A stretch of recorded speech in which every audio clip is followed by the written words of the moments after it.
Looking for a brand new or used firearm in or around Hartselle, Alabama? Head on down to Byford's Gun Shop and explore their latest offers and deals. On top of a great selection of high quality and affordable firearms to fit your needs, their staff will have you driving away with a smile. Byford's is a third-generation business that has been serving customers since 1971. Started by Joe and his father Ernest, the business continues to prosper well into the 21st century with Jeff Byford's knowledge and leadership. With brands like Benelli, Glock, Sig Sauer, and many others, you won't go wrong. Also check out their large selection of AR-15s and hunting rifles and many calibers. Byford's carries ammunition, special installation service, knives, accessories, transfers, and customer service that's second to none. Stop in and see them at 510 Main Street West in Hartselle, Alabama, or like them on Facebook at Byford's Gun Shop. Their team can be reached at 256-778-3111. That's Byford's Gun Shop, where they go the extra mile to satisfy your shopping experience. Head on over today. They'll be waiting for you with friendly faces. That's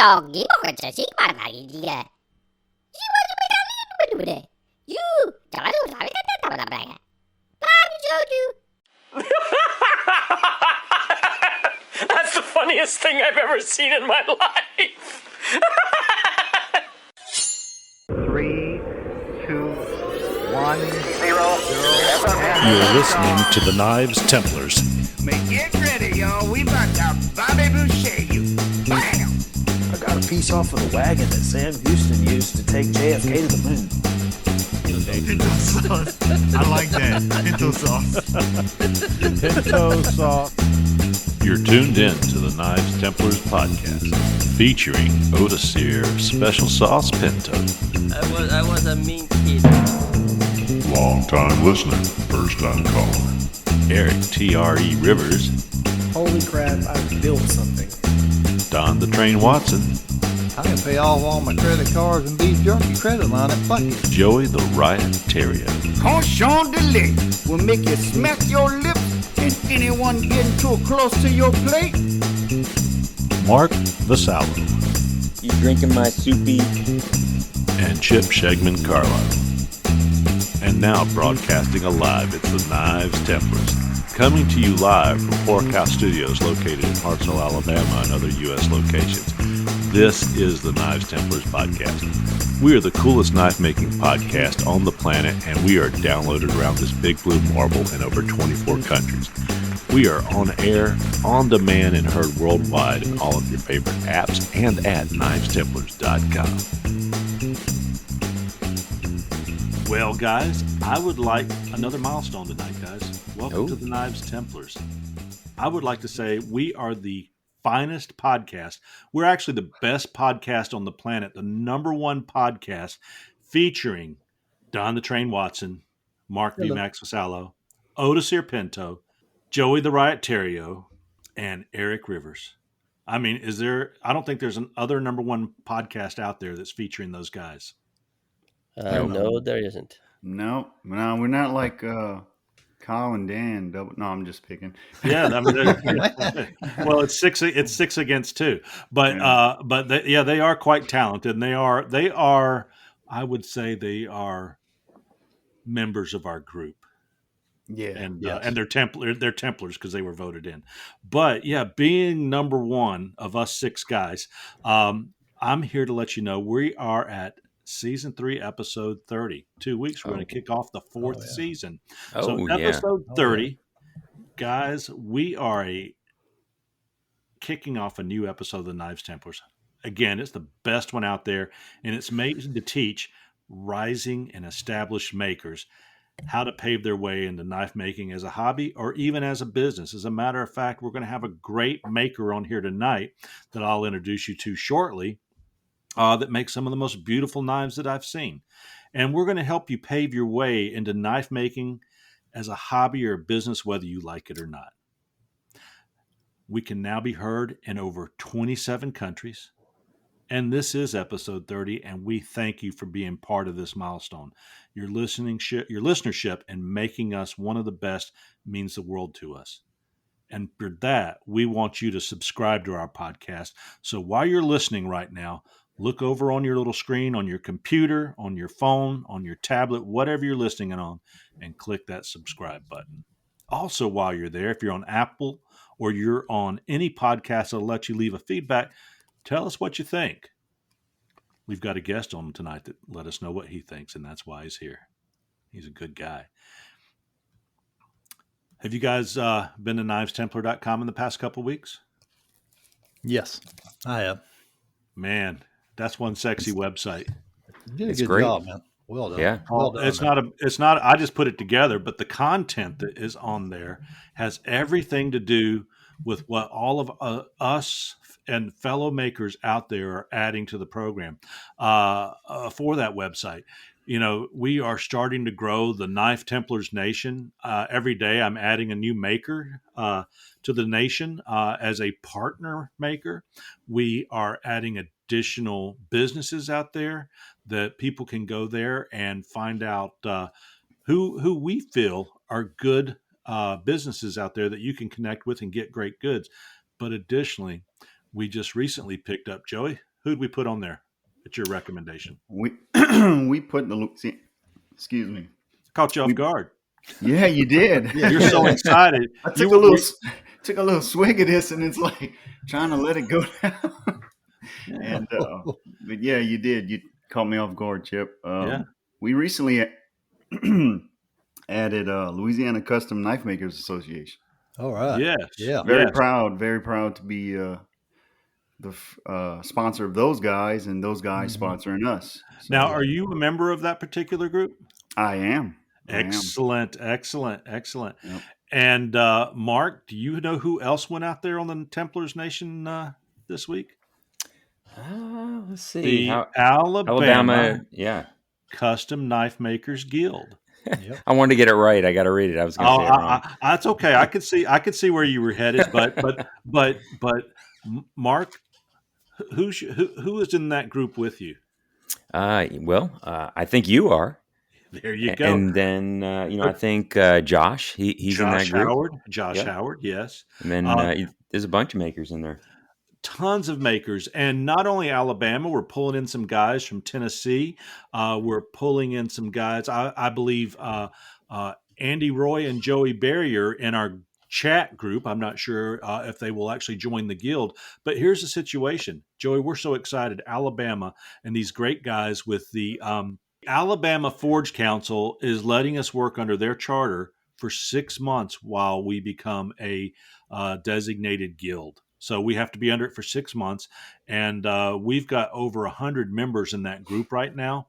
I put together a shirt sale for a logo that we all came up with, and we've sold over 30 shirts right now, and that's quite exciting because in that particular group, we've got some masters. We've got Forged in Fire. We've got I think there may be a Last Blade Standing.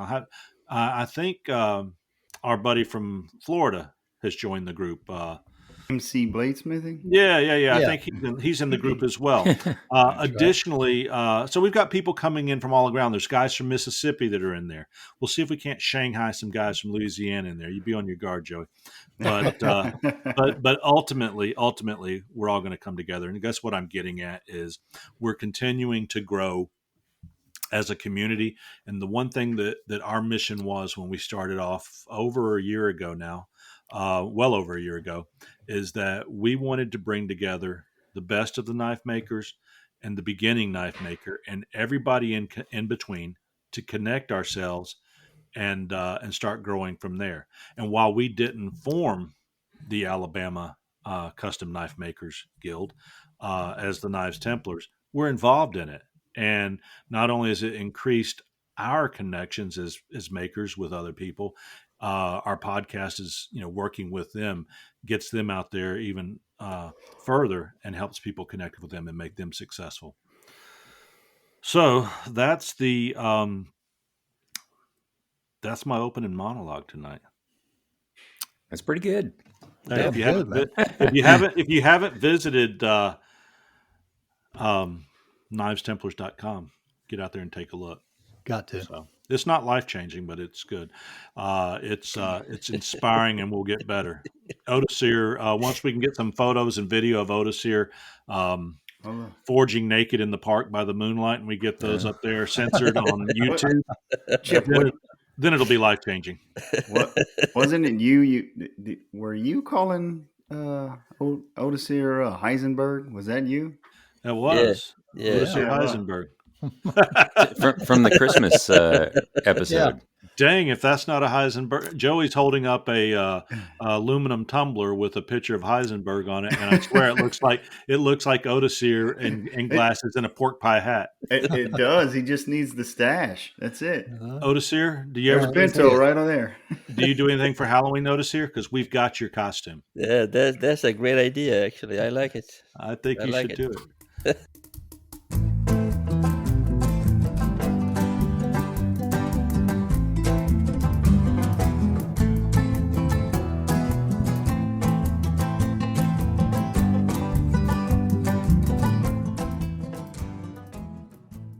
Majestic Forge is owned and operated by Brian and Kayla Horn in Rushville, Ohio.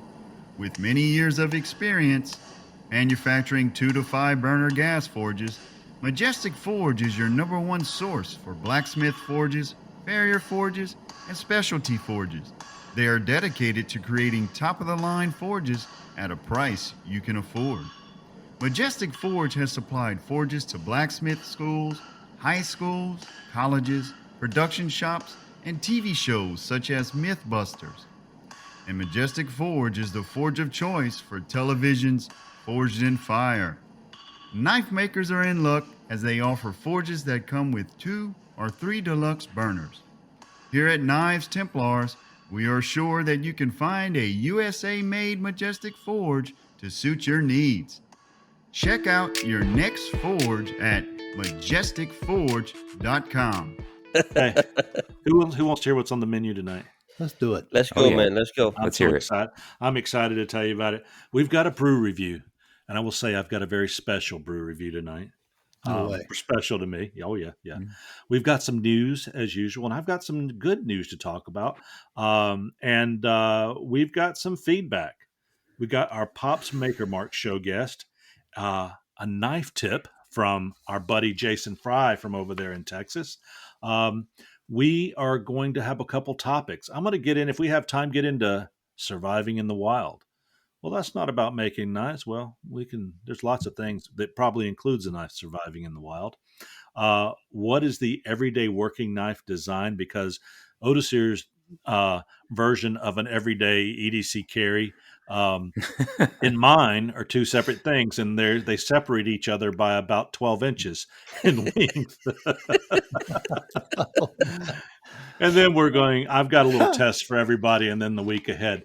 But with that, Otis here, what's been going on in your life the past couple weeks? Let me go over just the last week. It's going to be faster and a bit more pleasant. Glad you're back, man. Yeah, happy to be back. Been running around chasing stuff. But this last week, I am proud to let you all know that my son is graduated out of Armor School. Okay. At Fort Benning. As a matter of fact, we just got home 3 a.m. today. Wow. Oh. You know, we got stuck in traffic on the way back in Atlanta. Go figure. About 2.5 hours stuck in there due to traffic and heavy rain, but we made it home. Happy that he is home and everything. It was a wonderful graduation ceremony with some demonstrations of the tanks and the Bradleys and the Strikers. Right, it was really, really something to behold. If you ever have an opportunity to go, because it's something to behold. And as a father, I couldn't be prouder than I am right now. Also, I don't know how many makers are there that can say what I'm going to say right now, but I have a knife that is going to be on display at my son's unit. Oh man, that I made especially for his graduation there. That's awesome. So it's going to be sitting there on the barracks for the 181st. And that's awesome, man. It was awesome. I really, really enjoyed it. It was something else. So how did the commanding officer like that knife? I assume he liked it well based on what you're saying. Oh yeah, he liked it a lot. I mean, he said we're gonna make a display case and leave it in there for the unit. So yeah, it was all I can say that it was an awesome experience going in there and seeing everything. Did he ask if you had any idea where he could pick up a Shegman knifer to put in the shelf in the cabinet? No, he did not. I'm sorry, my friend. I can understand why, because you make beautiful knives, but I can always hope and desire to be that good. So, congratulations. Where's he going? Right now, we still don't know. The orders haven't come out yet. But he's gonna be home for about not about for 14 days. So he's heading out by the 27th. So he should have something by then. Some of his friends are going to Germany, some are going to Poland, some are going to Colorado, some are going to Texas, right? They're spreading everybody out. We just don't know where he's going as of yet. But any minute now, we're going to have something. Well, I've known him since he was just a chocolate volcano donut eater in Atlanta a year ago, and look at him now. So he was an impressive young man then. So I'm sure, Mark, what do you think about that guy starting out his military career? You're probably he's going to have some great times, in front of him, and really, those are the things that 30 years of memories for me, right? And so he's going to make some great memories and great friends that'll keep in touch with forever. Yeah. Awesome. Congratulations, Mark. I see you're off of your water diet. How you been doing? Oh, I've been doing pretty good. Been always always busy with work, but getting a little bit more time now to do some stuff in the evenings. Finishing up some sheaths on the last couple knives I made, and made a little video. I have to chat with you and see if that ever came through. A little video on some modifications to that stitching pony I got, and I love the magnets. So you guys don't know, he drilled in and mounted magnets on both sides of his stitching pony, so that when he pulls his thread through, he can stick his needles right to the magnets, and they don't set and drop down to the floor and have to fish them back up. That's not a good idea. It's a great. I was able to play it on one player, but it wouldn't let me save it as a file with an extension. So I did see the video, but I can't save it. So we'll talk about it later, and we'll figure it out. Yeah, and then I've been working on making I have a power hand planer, and I'm trying to make a setup where I can set that as more of a benchtop little mini joiner that I can take some wood off some scales if they're just a little bit big. I can kind of make them nice and smooth, and so I'm going to see if that works out. Take off your fingerprints in case you've That's right. in a crime. Oh yeah. So a couple projects going on. Hey man, I have to get with Don. That's Don's the woodworker. Oh yeah. Whatever I can help you with, man, I'll do it. Yeah. Speaking of Don, which is nod spelled backwards, and a nod to you, sir. How have you been doing? Been doing good, man. I think summer's coming back. Oh man, but now I sold a knife off of line to one of the girls I used to deal with at one of our stores, and she seen the knife that I put up on Instagram, and she said, "Hey, can I get one of them?" I said, "Yeah." She goes, "Can you do it out of green?" They always want a color that you ain't got. Of course. And unfortunately, I did find I'm doing epoxy handles with green and black. The green and black. So That's cool. That's good there. I've been working on that. Boning knife, she wants it for her sister was a cook, and she wants it to cut meat and stuff in the kitchen. And so I'm doing a stainless steel boning knife for her. So that's good. 440C? I'm sorry. Yeah, 440C. Yeah, I'm going to do that. And I got another guy he wants one. So yeah, I've been pretty busy working on the pool. I went down to, I tell you, hey, does anybody here got a pool? No. Y'all ain't got a pool? Well, good. That's we good. We got a crick. Good. Yeah, we got a crick. Well, that's even better. But yeah, the pools, man. We had to go down today, man, get chemicals and stuff. But got to stay on top of that, man. If you don't, it costs more. It'll cost more. But a lot of the pool chemicals, man, you can't always find, man. You know, because if you just throw an alligator in that pool, you won't have to worry about it no more. Nobody will want to get in it. I was thinking about an iguana. They have a lot of iguanas there right now. So they do. That's South Florida. Yeah, there's a lot of them down there. I'll tell you that right now. You're not that far from. You're not that far from Tampa, are you? I'm about 25 miles, maybe, from Tampa. Yeah, because a family member down there told me that they've got the iguanas in areas running around down there now. So they're on their way. They're on their way, Don. Yeah, I thought about moving down to Florida and opening an iguana removing business. You know, they've already got those down there. They run around with air rifles. Yeah. Yeah, I know a couple of guys in our club, in our Facebook club. That's what they do. I shoot air rifles too, and they go down and shoot iguanas, man. Then they eat them. Would you be like Heisenberg iguana removal?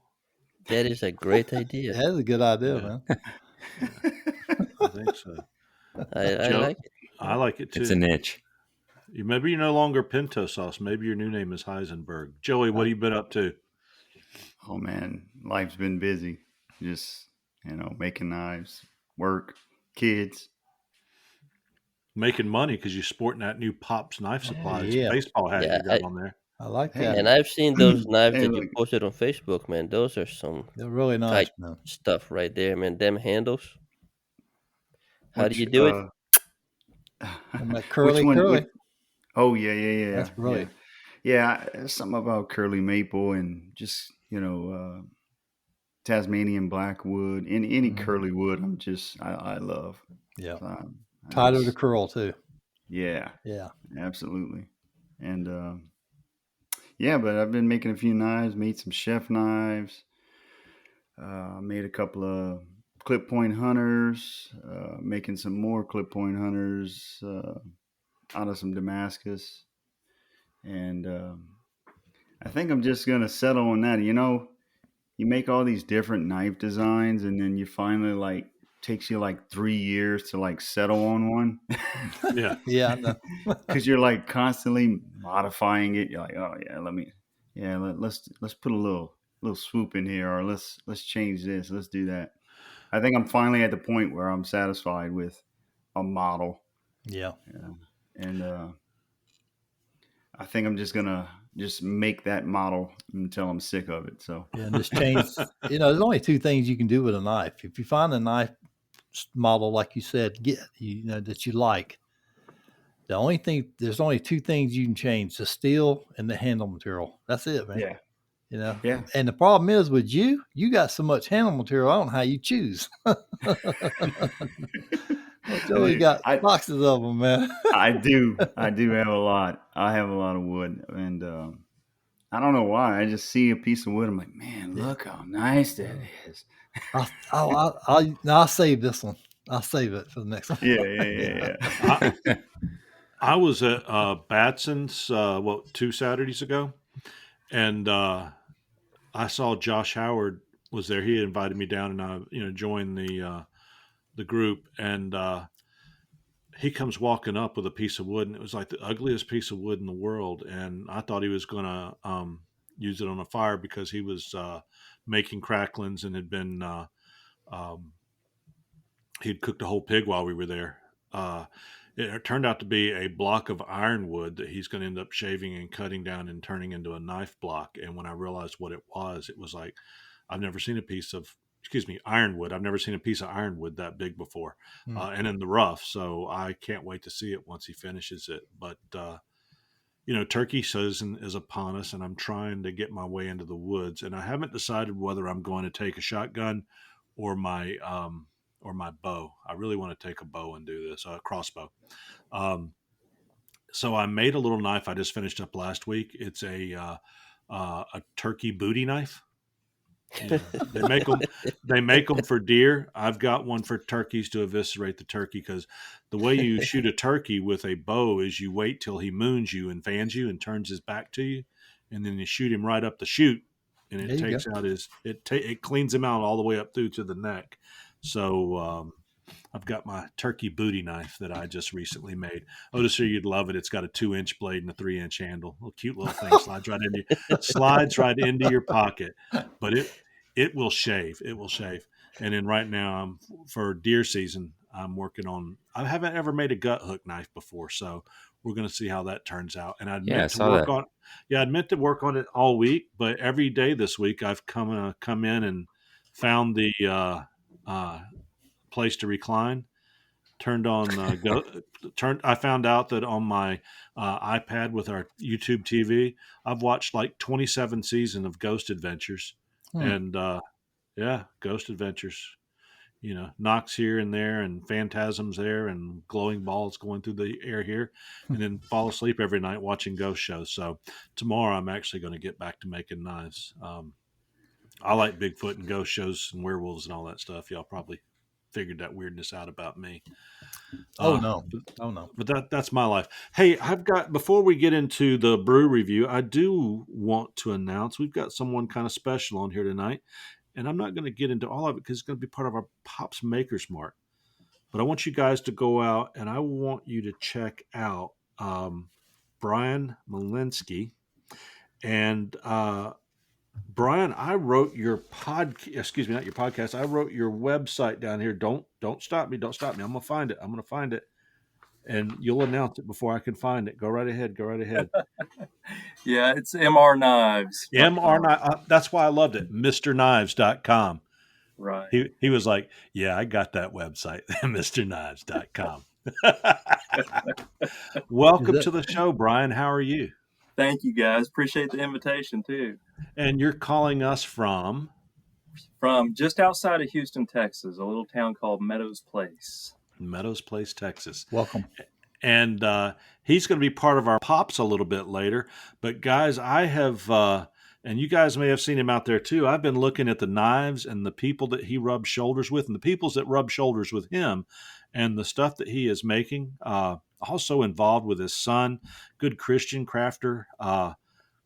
I can't find anything to not like about him other than he makes nicer knives than me. Of course, that's not a stretch, but gorgeous, gorgeous knives. So, Brian, what have you had going on besides writing customer reviews for the Knives Templar podcast? Yeah.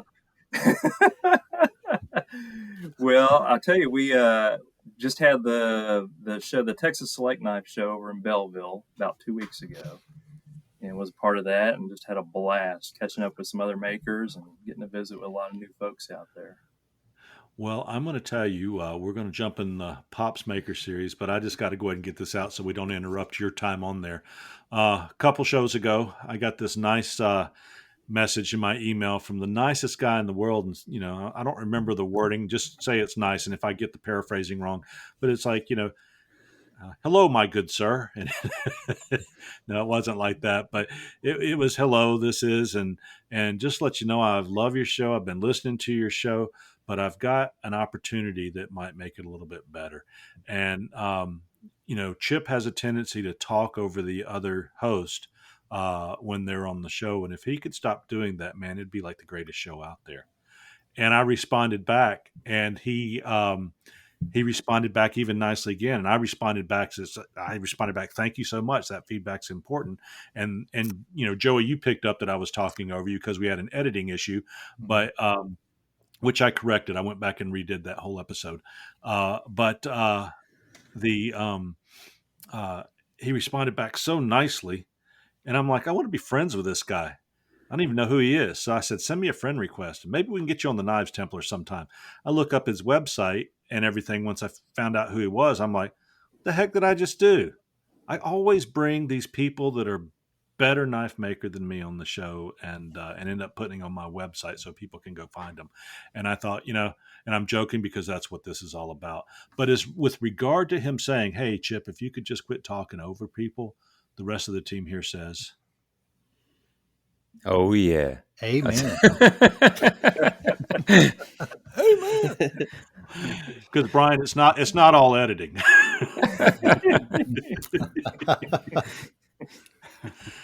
It's called ADD, I guess. I've never been diagnosed, but I'll have to blame it on that smart mouth. Brian, what's your Instagram? You have Instagram, Brian? I do. Yeah, it's Malinsky Knives. So Malinsky is all eyes. Milinski knives. Got it. Yeah. And so the, you guys, there I go again, Brian. So you guys go out there and take a look at that while we're getting ready for Pops. But right now, you guys ready for the brew review? Yeah, man. Ready. Let's go. So VMAX, what are you drinking tonight? I saw that you were drinking something colorful. Yeah. I'm drinking. It's the Fairhope Brewing Company Take the Causeway IPA. So local Fairhope, Alabama brew, and found had one at a brew pub the other night, and then figured I was going to. I found them in the store, so I'm giving them another shot. Good deal. A little citrusy, or yeah, a little bit. Yeah. Odysseer? Just water. Water's good. I'm a bit dehydrated from the trip, as when I drive long times, I try not to drink a whole lot of water to stop all the rest areas. Avoid those. Those are kind of shady. So today I'm just rehydrating. Well, you can carry bottles of water in the car, and yeah. I mean, if I was by myself, maybe but the son and the wife, and it gets complicated. We call that in the military tactical dehydration. Yeah, I used to do that a lot when I went hunting. Yeah. I don't want to be sprinkling the tree from 25 feet off the ground. So I go hunting in the morning, quit drinking the night before. Yeah. Well, that's good, because for most of our listeners, we want them to know Odysseer doesn't like me to mention, but he's usually drinking an old Bartles and James wine cooler, or that he says is red wine, and we know it's Bartles and James, or he's drinking a White Claw, and he drinks it with his pinky up. So now, the one thing I'm not going to be drinking, or that I don't drink at all, you all should know by now, Bud Light. There you go. Hater. Don. Yes, sir. You drinking cow tonight, brother? I sure ain't drinking Bud Light, but yeah, cacao. Hater. I'm guilty, man. I'm guilty. Joey, you got a metal cup tonight. So what's in the metal cup? Watch out, man. Old Knob Creek kicking. He's drinking tea. I don't know. I forgot what I put in here. He's drinking tea. But it'll choke you up. Yeah, mystery. If you get caught off guard. So he's drinking unknown brew, which means he's not admitting it. He got it off his still out back, and it's illegal in 48 states to make your own alcohol. And I'm joking, of course. We know Joe didn't do that. Brian, are you dehydrating tonight? I've got a hot tea, matter of fact. Congratulations. Hot tea is good. You and Don are Don, yours is a hot cow, right? That's right. That's hot. I like to say cow. Hey Don, what's that cup you're drinking out of? This cup right here. Yeah, what do you got on there? Is that your cup? Yes, your brand? Yeah. Oh yeah, I like it. My daughter made that for me for me. Nice. And all that on there. Got a Don Watson Knives cup. There you go. That is nice. I need to get me a cup. I got 3 cups. I've got an Art of Craftsmanship, I've got a TRE, and I've got a Shagman knife cup. And then whoever made the Art of Craftsmanship was so nice, they sent me another one. And I said I only ordered one, and it's a different shipment. And they said I'll just keep it. So I've got 2 AOCs. So well, guys, You haters. You bunch of haters. Yeah. I've got a brew review for you tonight. And I, tonight, am drinking Michelob Ultra. Yeah. Because I am... Oh, it's an Anheuser-Busch beer. I just Ooh. read that at the bottom. Well, at least it's a Michelob Ultra. May have to reevaluate that. Anyway, I'm drinking a Michelob Ultra to clean my mouth out because this past week, I haven't had a Bud Light. This is your brew review. I haven't had a Bud Light since forever. College. I can't remember when. College. So I decided they had singles at the store in the little aluminum cans. And I said, well, let me get one of these and see what this is all about. So I got one, and Otis here says that was one too many, buddy. But hey, I have beer reviews to do. I drank it. I'll let you know how I felt in a second. But I went and looked up on their site, knowing all of the feedback they're getting right now, what they had to say about their beer. And they say that Bud Light is a lager-style beer. It's brewed in the U.S. by Anheuser-Busch, a staple of American bars, liquor, and grocery stores. It has an alcohol volume of 4.2%, and odds are you are already fairly familiar with the Bud Light brand. Are y'all familiar with the Bud Light brand these days? Oh, yeah. Yeah, We man. are. Even those outside of North America will recognize the brand due to the pervasive. That's a big word. Well, I was kind of thinking perverted, but pervasive position of U.S. pop culture. Finally, they say the iconic Bud Light is one of Budweiser's flagship brands and consequently has an advertising and marketing budget. However, the brand has come under fire due to recent marketing, and we will leave it right there. Yeah. We're just going to leave it right there. Do we want to leave it right there? I think it's No. better. No, I'm going to tell you, I drank one. I got to tell you what I thought. Go ahead. Yes, this beer is watery tasting, doesn't really smell like a beer, and is remarkable in exactly 0 ways. But it's drinkable if you were really, and I mean really, really thirsty. And that's beyond thirsty that you were driving up the highway. Okay, those here? I mean really thirsty. Would I ever go out and buy a 6-pack of it? Order it in a pub or a sporting event? 999. That's German there, buddy. All 9 of them? 999. That means no, no, no. Would I buy a case? Absolutely not. But would I drink this beer in a pinch? Well, I thought about it. Oh, heck no. Not really. I would drink a glass of tea instead and later head out to my brewer for a growler or a locally canned flavorful beer. Need some flavor. Remember, it was water. I don't understand the Bud Light Night or all this dilly-dilly silly language. I thought this beer tasted like a watered-down Dreams and all the isn't it ironic-isms of a 30-year-old Alanis Morissette song. It was never good. It isn't it ironic? Don't you think? People are all worked up when they really did not want this to drink. It's the good advice that you just didn't take. And who would have thought it figures? I give this 0.2 hops because it gets participation points. And in this society, everybody gets participation points. Little And trophies. that, my friend, participation points, isn't that ironic? The end. All right. All right. Sound good to me. Yeah. I thought I'd get more laughs. Well, there's nowhere to go but up, right? I mean, Isn't it ironic, don't you think?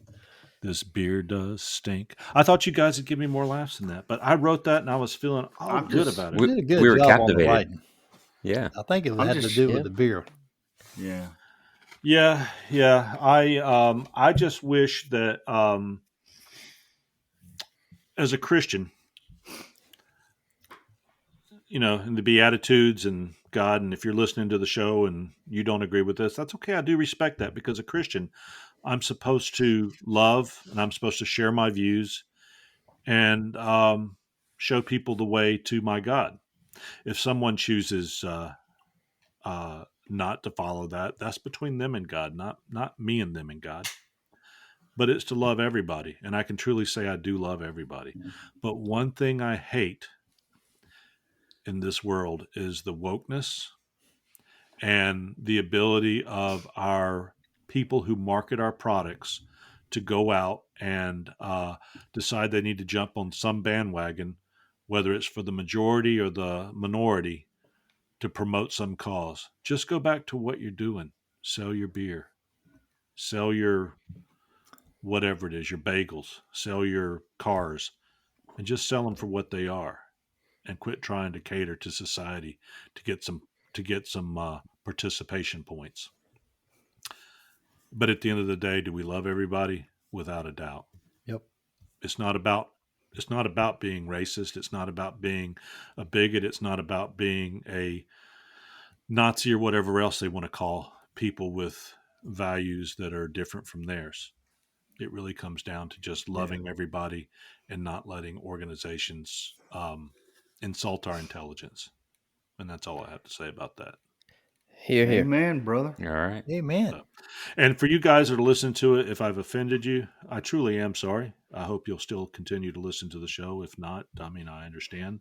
But it's our show. We pay for it. And just like Joe Rogan, and we are no Joe Rogan, but just like Joe Rogan, we're entitled to our opinions.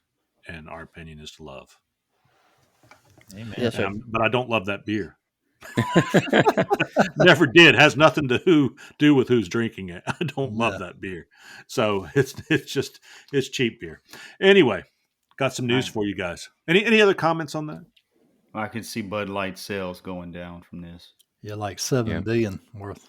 They might just send you a case for a second review. Yeah. I'm talking about sales going down from. Can you quench in that?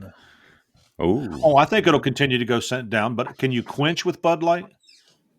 W2. You can quench W2. Interesting I tell you experiment. what, I triple dog dare Pinto to quench a blade in Bud Light. Oh yeah. I would try that with some micro-fractured lip springs in there and see what Heck happens. yeah! Hey, let me tell you this. I will invest in the rental of a Bud Knight's armor for you to quench in Bud Light on video, so we can put it out on the website. Oh, that might go viral. That could go viral. Yeah. So, but then at the end, he has to say something kind of mean, like, you know. We don't need no stinking Bud Light. only Pinto sauce. I got some Parks 50, and I've been quenching in it.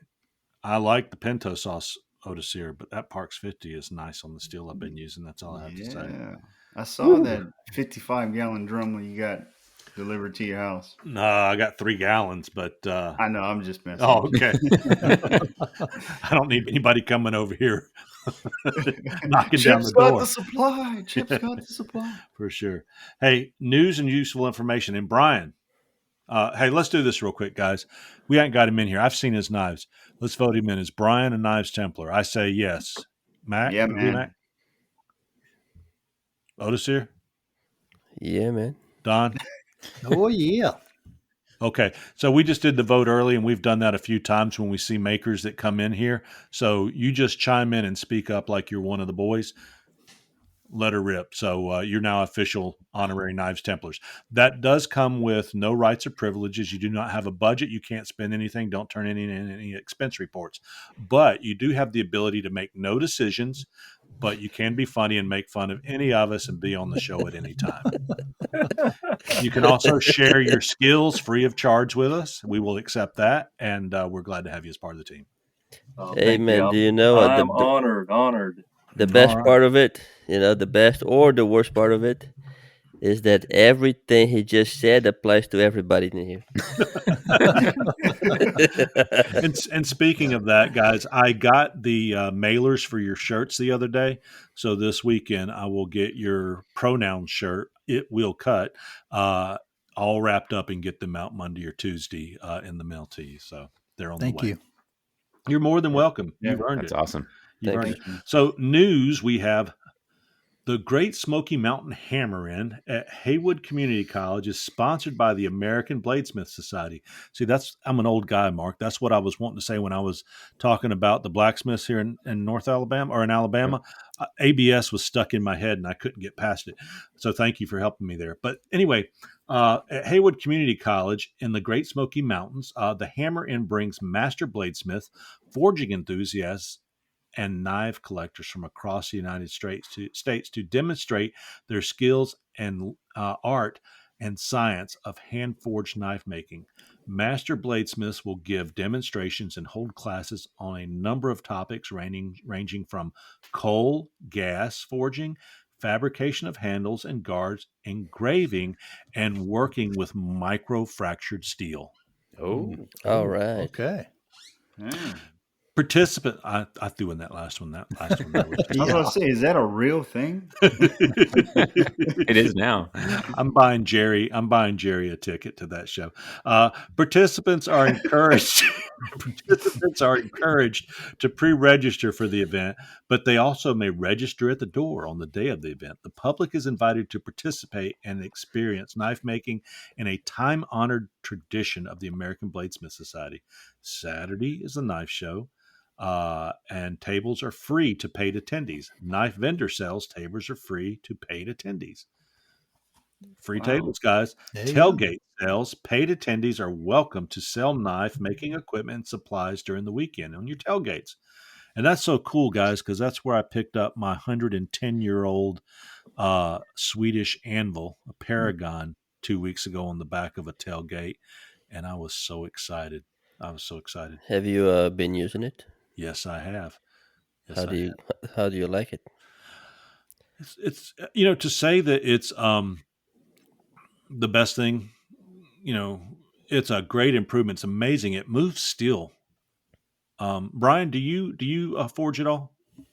I don't. I just do stock removal. Okay. Well, you're not really a knife maker then. Yeah, he's not a knife maker. Oh boy. That's so we upset everybody. That's not true. I was being funny. No, it seems to move steel better, faster. Hitting it with the hammer, it's a heavier, so that energy going through and coming back up through, I don't know if that's it. It just has it's interesting. It has a good feel, and I don't know how to describe that other than say that. But the Turkish anvil that I've got, the 66 pounder that a lot of people are buying, I have no complaints with it either for what it does. I've made some beautiful knives with it. I was talking to Josh Howard, and I think he may have said he's even got one of those anvils in his shop, the Turkish anvils. And if he doesn't, I just mistake the conversation, but I think he did. But he said they're both good anvils. This one's much, much better, but keep them both. So, yeah, I'm very happy. That's going to be the Smoky Mountain Knife Show. You can find out about that by going to the AmericanBladesmith.com and looking up the event. If you click on events, and it's $75, and it's going to be a lot of fun. So go do that. Smoky Mountains is a beautiful place to hang out, by the way. It sure is. Yeah. So we've also got something coming up. I don't know if you guys have ever heard of this, but it's going to be June 2nd through 4th. There's a new show out there. It's called Blade Show. It's going to be at the Cobb Center in Atlanta. Get out there and support it. We want to see if we can't get this fledgling show out there and see if we can't make it successful. We need to get a lot of people. Hopefully we'll get at least 100, 150 people to attend the show this time. So Blade Show brought to you by the editors of Blade Magazine, the world's #1 knife community and publication, June 2nd and 4th through 4th at the Atlanta Cobb Center. It's globally recognized exhibitors, legendary makers gather under one huge roof. You can't do it in one day, guys, to introduce you to the largest selection of blades, knives, and outdoor gear and accessories in the world. Shop hundreds of exhibitors and hold the world's best knives. I can tell you will do that. I went home with one of the world's best knives last year. Yes, you did, Chip. Yep, it's a Pinto. It's a Pinto. It's a beautiful knife. But just so you'll find the newest blades, one-of-a-kind collector's knives, antique swords, not swords,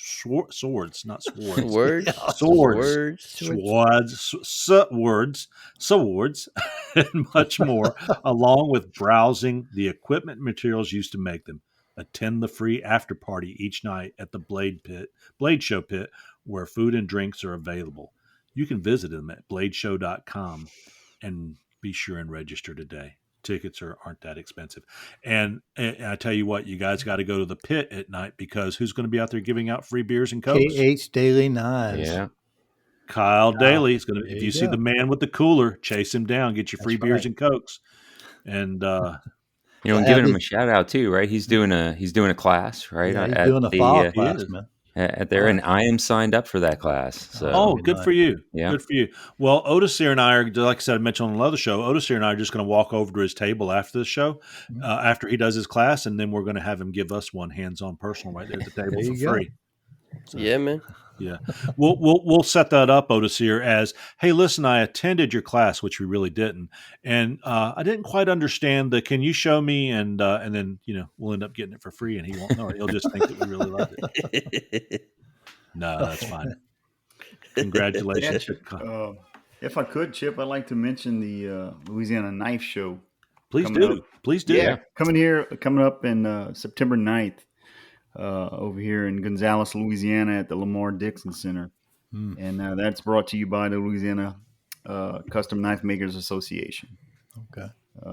Mr. Stephen Prather, along with Ethan Lee, a couple other guys are going to be bringing this show. I attended the one last year.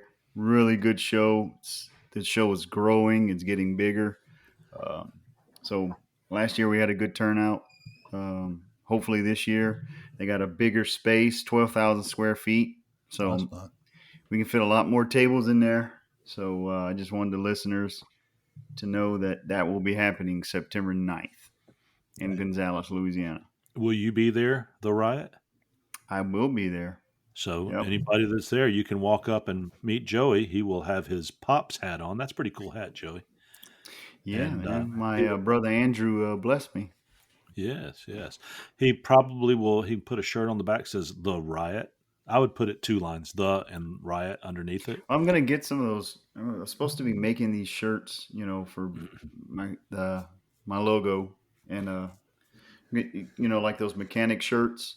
Yeah. We got like a patch, and then I was gonna put JW the Riot Terrio. There you go. That's nice. You go. Yeah, I like the automotive, the gas station type shirts, the mechanic shirts. Yep. I've also seen people do bowling shirts that look pretty cool too. I actually wanted to do leather jackets, but Otis here said I look like the leather guy in the Village People, so we backed off of that one real quick. I was like, dude, just look at it here. Look at here. I get the leather jacket, I get a chain wallet and a Bud Light, and I walk around going knives. Was it like bikers cuts? Is that what it was? It was a biker jacket. Nah, man, there's Village People all over it, man. Don't give me that biker. The actual cuts would be kind of cool. I know. We'd all ride up on rented Harleys. It'd be, but Otis here started singing YMCA, and I'm like, my concern was not what he thought as much as my concern would be if he broke out singing YMCA while we're all wearing those things, because that would be really awkward. You got to roll with it. You got to roll. What would be awkward if we rolled up at Blade Show and we all parked our Harleys and then all joined hands and walked in together? That would be awkward. There you go. Singing YMCA. With all that, hey guys, we've been going on an hour without a break. We'll be right back. Mark's got to go relieve himself. Be right back.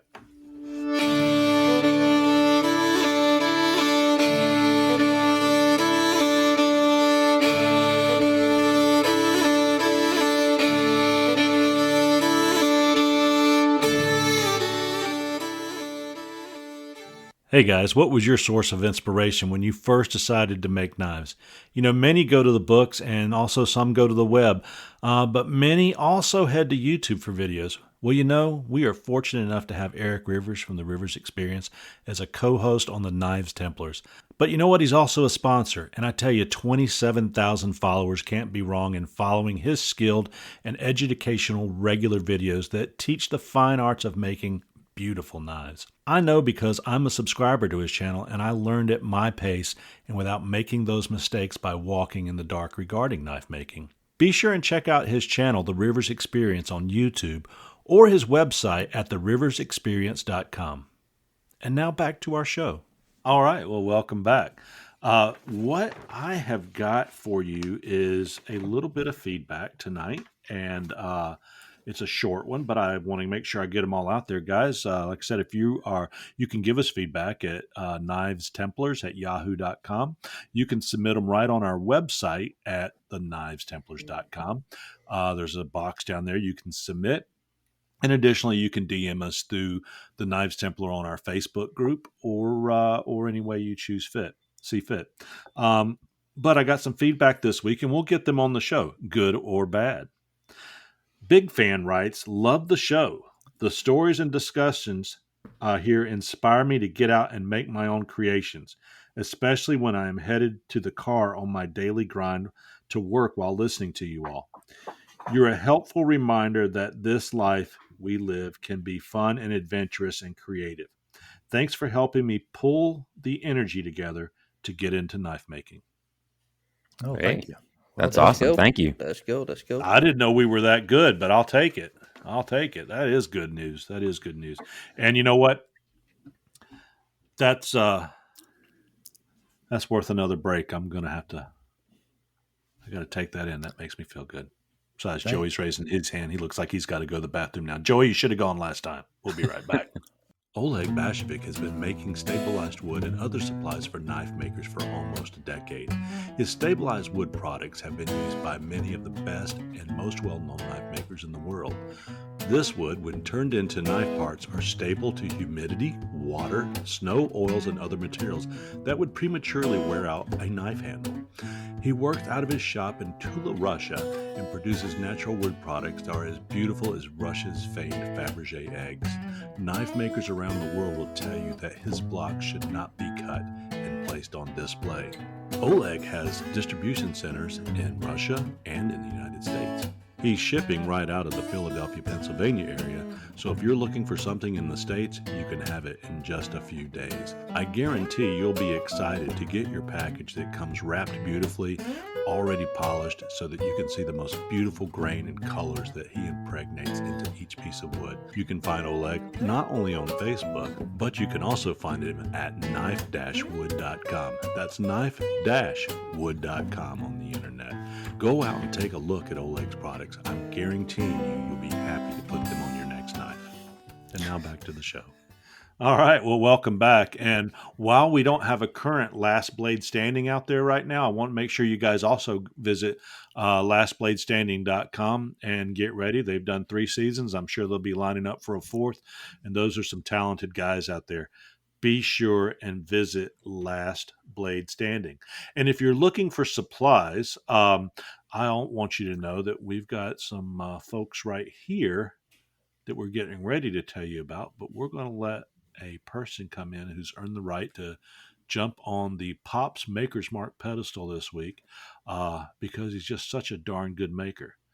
So Brian Malinsky, welcome to the show as a Maker's Mark. Thank you much. Man, let me see. I've got a good introduction because I always look it up. Let's see. This guy's famous, guys. Get ready. You ready for this? I'm ready. He is so humble, but he's famous. Brian Malinsky, MrKnives.com. Well, it could stop right there.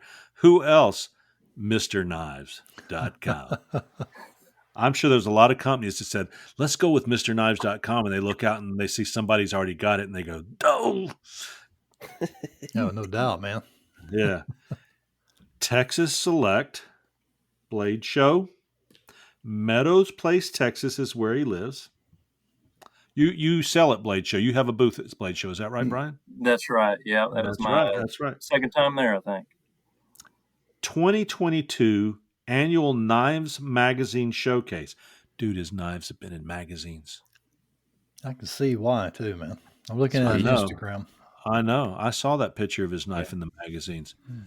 I had a fishing lures in some magazines one time, and I know that that's big time stuff, man. I didn't even submit it. They asked me. I was like, look, this guy. Lone Star member of the Texas Knife Makers Guild. Maybe you'll have to see if Texas Knife Makers Guild wants to become on the Knives Templars nation group, so we can promote them as well. So you can offer that up. And one Yeah, I thing bet that they'd love that. yeah, just connect them with us there and say, hey, here's our logo. We just want to shout out. And basically, it's just a link back that we say, hey, guys, if you're in Texas, go check these guys out.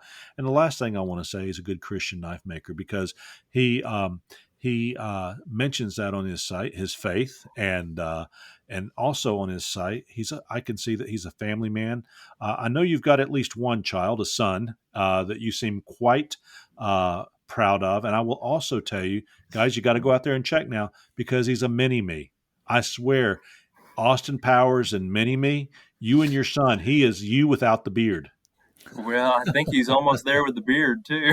Oh my goodness.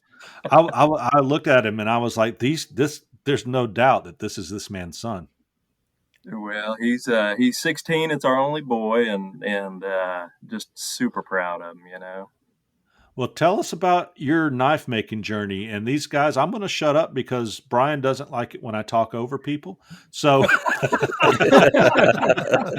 so I'm going to say, tell us about your knife making journey, and you guys start thinking about questions right now. Man, yeah, it's I kind of fell into it, to be honest with you. I had always grown up hunting with my grandfather. He got me into it when I was just a young teenager, I would say. And so grew up using knives, of course. And a few years later, through a hunting forum that I was a part of here in Texas, there was a maker on there that had posted some pictures of some handcrafted knives, right? And I thought, man, those are beautiful. And I honestly didn't know what I was looking at that stage, right? And ended up exploring that a little bit with a buddy of mine. We decided, hey, let's get out there and try to make one. And from there, we just kind of bought some materials and goofed off with what we thought we knew what we were doing. And about the same time, come on in, Chip, talk. I taped my mouth shut there. Go ahead. No, but about that same time, it was really funny. I was talking to a family member, and they were asking what we've been up to, and I just told them we were piddling around the garage trying to make something that resembled a cutting object. And my mom had said, you know what? We know a friend of the family is this fellow who's been making knives for about 50 years, and you should reach out to him. And his name was Rendon Griffin. And I don't know if that rings a bell with any of you guys, but he passed away about 5-6 years ago. And he ran with Bob Murs, Rupel, all the slip joint mafia guys. I didn't know RuPaul was a slip joint person. I didn't either. I thought he was in that mix early on, but maybe not. RuPaul? RuPaul. No, that's your Bud Light guy. That was funny right there. I had to interrupt you, but that was quick, man. But no, so I did. I picked up the phone, called Mr. Griffin, and he invited me out to the shop. And there's a lot more to the story, but that's kind of where it all started. Really nice work. That's nice. Yeah. Hey, man. We all start somewhere, and I'm going through your Instagram account right as we speak, and yeah, you do some good work. Question about your steel, though. Where are you sourcing your Damascus? There is that Alabama. It is, yeah. It is, yeah. Yeah, I met Lacey early on when I first started, and I've just honestly just kind of stuck with him the whole way through. And yeah, they do make some pretty steel. Yeah. I just recently started piddling around with some stainless with Dama Works and trying to figure that out. Oh, so the Dama shop. steel, yeah. Oh, okay. The shop that we see in the background, others don't see, is that what that first knife has evolved into? That nice big shop you got there that's full of belts and all that other stuff I see? Yeah, this is so it probably looks bigger in the camera than what it is. It's half of a we've got a 2-car garage. It's just half of that. Yeah, that's the And kind of space I'm using. The interesting thing about that, I saw the knife that you posted out on Facebook today and fell in love with it. And I saw your the knife that you had in the most recent Blade magazine and Blade magazine, correct? yes, yeah. Yeah. Okay. So somebody said to me, Chip, when are you going to build a big shop out back? And I thought to myself, some of the most beautiful knives I've seen, and Scott Sweeter that we had on the show, he said where he's working makes beautiful knives. A lot of these people are working out of small spaces, and well, Pinto, I know you're working out of a phone booth, but Yes. a lot of people are working out of these, and I told him, I said, well, why would I want to put that investment into something when the space I've got, if I manage it correctly, it allows me to produce things certainly at my skill level and to my ability, but I don't see anything hindering that. Now I do see the fact that I want to get a power hammer. I've gone with power hammer now rather than tire hammer, and want a few larger tools. So I may have to go and tell my wife to park over in the other bay. And we've got 3-car garage, but I just don't see any need to do that. And saying that you're working out of a one half of the side of your garage, nobody would ever believe that, knowing what you're producing. I mean, it's just gorgeous work. I really appreciate that. I mean, trust me when I say I have squeezed in as much machinery in the space as I possibly can. Yeah. And you're a fairly fit and skinny guy, unlike me. I mean, I have to take that in consideration in the smaller space I've got. So, how would you define your work and your style? Because everybody's got something they love to do. What do you love to do when making knives that you would say defines you? What part of the process do I love the most? Well, maybe just your knives. The process could be the process, but really, I look at your blades, and let's say that if I look at a maker like James McClendon, who has been on our show before, he's out collecting files. He's getting antler, and he's making these gorgeous Bowie knives with these big long sheaths and striking irons and ferro rod holders and things like that. And they look very 18th, 19th century kind of stuff. But the blade quality certainly, looks 20, where are we at? We in the 21st century now, the 21st century. So, I mean, what would you say defines what you do? Because I see a lot of beauty and art in what you're doing. Well, thank you first. But yeah, I'd say kind of a shoot for a blend of modern and traditional, right? I've always enjoyed file work since I first started. I just thought that was so cool looking on some of the knives that I had seen. So I have tried to integrate that in most of the knives that I make. And I'll do kind of a twist, not really even a twist on it, but just a vine pattern that I throw up near the spine, kind of as a jimping type of control area. Right. And mixing up some modern materials occasionally. There's about once a year I end up falling into doing some sort of a theme knife of some sort. Yeah. That makes me kind of get outside of the box for where I'm at, For sure. Has your son taken an interest in knife making? He has. Yeah, he has. He's 16 now. And when he was 13, we did a Forged in Fire birthday party for him. Oh, wow. And so the idea was, a sleepover with 4 or 5 of his buddies at the time. And we had them all pick out wood for their handles, and we did the same shaped blades. I kind of pre-cut those out, but they all got their hands on some parts of the process, right? So they felt like it was their own. They all went home with a shank on Saturday morning. Exactly. But see, those are good life skills, because if somebody doesn't follow the true and narrow path, a shank maker in prison is probably a survivable skill. That's Yeah. right. That's right. A valuable skill. For sure, But for sure. yeah, that was great fun. It was an opportunity to spend time with his buddies and encourage them to be good friends to each other, right? Just kind of the Oh yeah, whole iron sharpens iron and explain what that really means in life. So that's Yeah. wonderful. That's it's, wonderful. it's good fun. Has he sold a knife yet? Not yet. He's made his first one, and I've tried to talk him into selling it just for fun to see what he would do, and he said, "Nope, I'm keeping it." I said, "Good for you." Smart Well, man. good. Yeah, he should keep number one and number 2, 3, and 4. But at some point, when he finds out, man, look at this car I bought with these 4 or 5 knives I made. Yeah. Or look at the stereo system I put in the car that I bought. But yeah. Now, will he go to Blade Show with you or?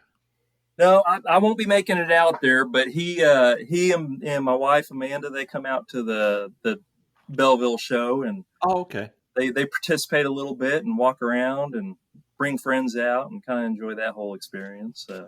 Well, that's cool. That is so cool. So, where's your cowboy hat? I would reach over and grab it, but it's not where it should be. It's usually hanging on the deer head right over here. Just making sure you got one. Making sure. Does Chris Jones have a cowboy hat, Joey? Nah, man, he got a Mandalorian No. hat.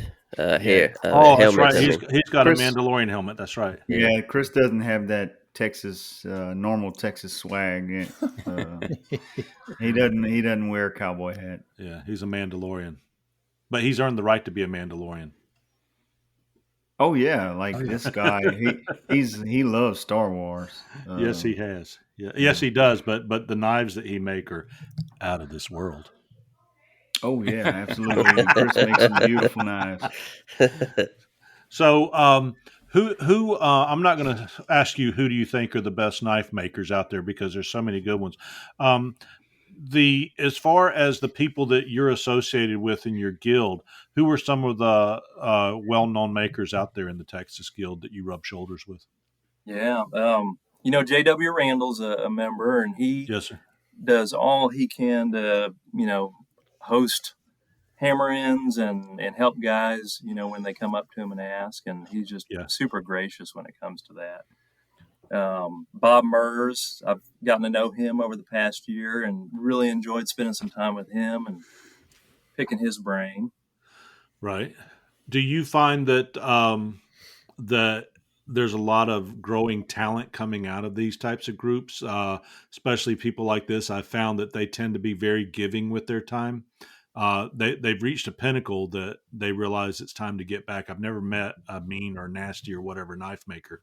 And saying that these are names, the names you mentioned are names that always pop up as part of promoting events or being involved in things like that. Ray Kirk's another one. I think he's up in Oklahoma though, that I see doing that kind of stuff of fellowship and giving back to the community. Texas Knife Makers Guild's a fairly old guild, if I'm not mistaken, is it not? That's a great question. I honestly don't know. I just got in about 6 months ago. Oh, okay. I got you. So it's at least 6 months. We know they're at least 6 months old. So right. We've got a witness here that can attest to that. Do you know Jason Fry? I know his brother Travis. I don't know Jason. Oh, okay. So if Texas decides to succeed from the union, are you going to bear arms with Jason shoulder to shoulder and fight us? Absolutely. I think we're in pretty good shape. I don't think it would be much of a struggle. Yeah. Alabama may join with you guys, just so you know. I would say Louisiana is probably going to join up with Texas too, won't you, Joey? Oh, absolutely. Yeah. I'm not sure about Mississippi. I don't know. I mean, we border Texas, so I mean, New Mexico. I don't see anything happening there. Yeah, that's probably where we're going to have to draw the line for sure. Florida come always. On in. Florida will come on in. It always. I love it because Florida be there. When you talk, go ahead. We need Florida. We need Florida to come in because we need them to do the amphibious attack. There you go. You know, That's right. And yeah. also, they're overrun with iguanas and snakes, so we'll need that meat Yeah, to feed the python. forces. Yeah, Yeah. but I would say that it's so funny talking to Jason because whenever you talk to him, he's like, "The fight's imminent, man. The fight's imminent. We're getting ready to go." He's out there making swords. He's probably making. He's probably dropping lead and making musket balls as we Yeah. speak right now from a shot tower. He's such a blessing. As a matter of fact, um, Otis here, you look like you're finally getting hydrated and you need to go wee wee. So we're going to take a quick break and come right back because Jason Fry is going to give us a Templar's tip. We'll be right back.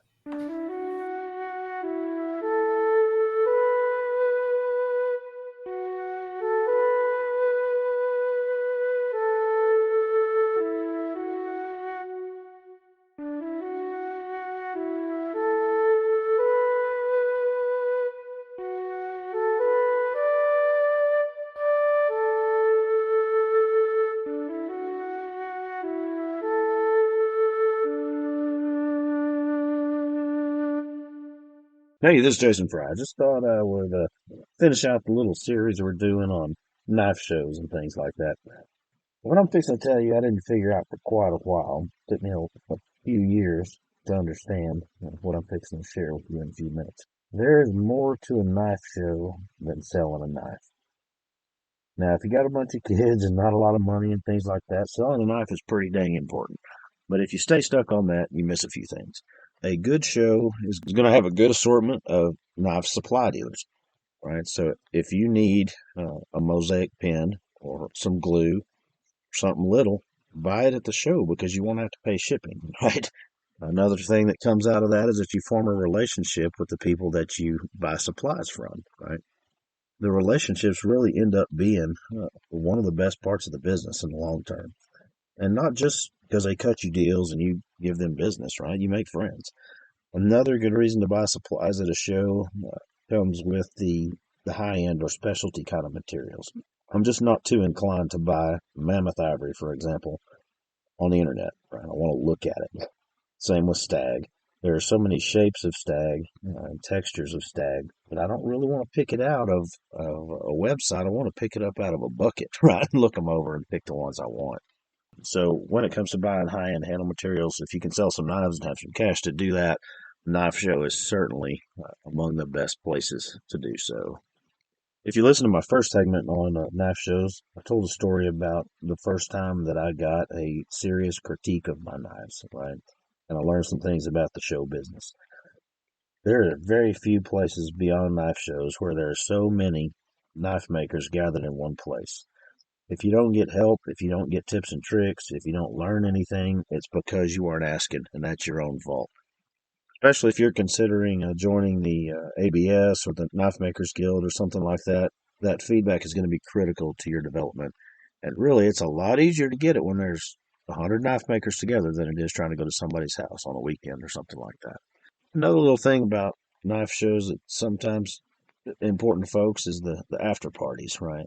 I'm not a big, heavy after party type guy, but there is business done there. There are relationships formed in those places. It is worth your time to give it a look and see if that kind of scene is for you. Again, you don't get that selling a knife on the internet. That's something that's knife show specific. So when it comes down to it, go to as many shows as you can, sell every knife you can, make all the money in the world. Everybody will be happy for you. But don't miss out on the other opportunities that a knife show offers to buy supplies, build relationships, and gain knowledge and learn from the organizations that are around you. So Otis here looks quite relaxed now. You don't look so bloated anymore, Otis here. So I'm glad that you're filling up on water. But Oh, Jason's thank got you some. very much. You are welcome. Jason's got some excellent advice. But I do want you to know that the tips that he's reading to you or describing to you coming from his book, and you need to go out on Amazon, and we'll put it in the show notes and get a copy of his book because he's got wonderful, wonderful book full of tips for the knife maker to make your job a little bit easier. Yeah, Otis here. Yeah, let me say something here for Mr. Brian here. I'm gonna rob your idea of your leatherworks on them sheath. Yeah. I like the way Joey Dario makes his sheath. I like the way you do your stuff too. I think I'm gonna try it. You make some pretty leather sheaths in there. You know. Well, appreciate that. That's something that I have come to enjoy as much as the knives. I know a lot of folks do it just to slip something over a knife, which I certainly was there for quite a while, but it's an art form in itself, I think, and I was fortunate to Yeah. pick that up from Paul Long a few years back. Yeah, I think people overlook the fact that most knife makers, Kydex is fine if you use Kydex, but a lot of knife makers are great leather workers as well. And it's interesting that Otis here mentioned that, because when I was looking at your the knife you posted today, I was looking at the stitching that you did around that sheath and Is that everything. It was just phenomenal. are you hand stitching or do you have a sewing machine? I've got a Cobra 4 that's Oh you might be yeah. able to see kind of in the picture Nice. behind me there, but yeah, did hand stitching for a few years, and then wanted to keep my fingers and decided to jump on into a Cobra. Yeah. Just so you know, Jason may not have this in his book, but I have a couple thimbles that I robbed from a old sewing kit, and I actually use thimbles and, of course, pliers, needle nose pliers. But thimbles have saved my fingertips. So, Joey, is there Rumble in the Jungle? And it's okay, Rumble in the Jungle going down on over there tonight? Yeah, there must be. I guess the kids must be trying to figure out who's gonna watch TV. Yeah, yeah. I thought You there. know, you got big brother and little sister, going at it. And I apologize for that. Heck no, this is podcast in the round in life as it happens. Hey man, that's We don't make normal life apologies. right there. Yeah, we don't make apologies for anything. Well, Brian, where do you see yourself taking? What do you do? Do you make knives for a living, or what do you do during the day? Yeah, I don't. So full time, I serve as a pastor at a local church out here. That I've been a part of for going on. This is my 20th year. So, So we're all hiding our beers right now.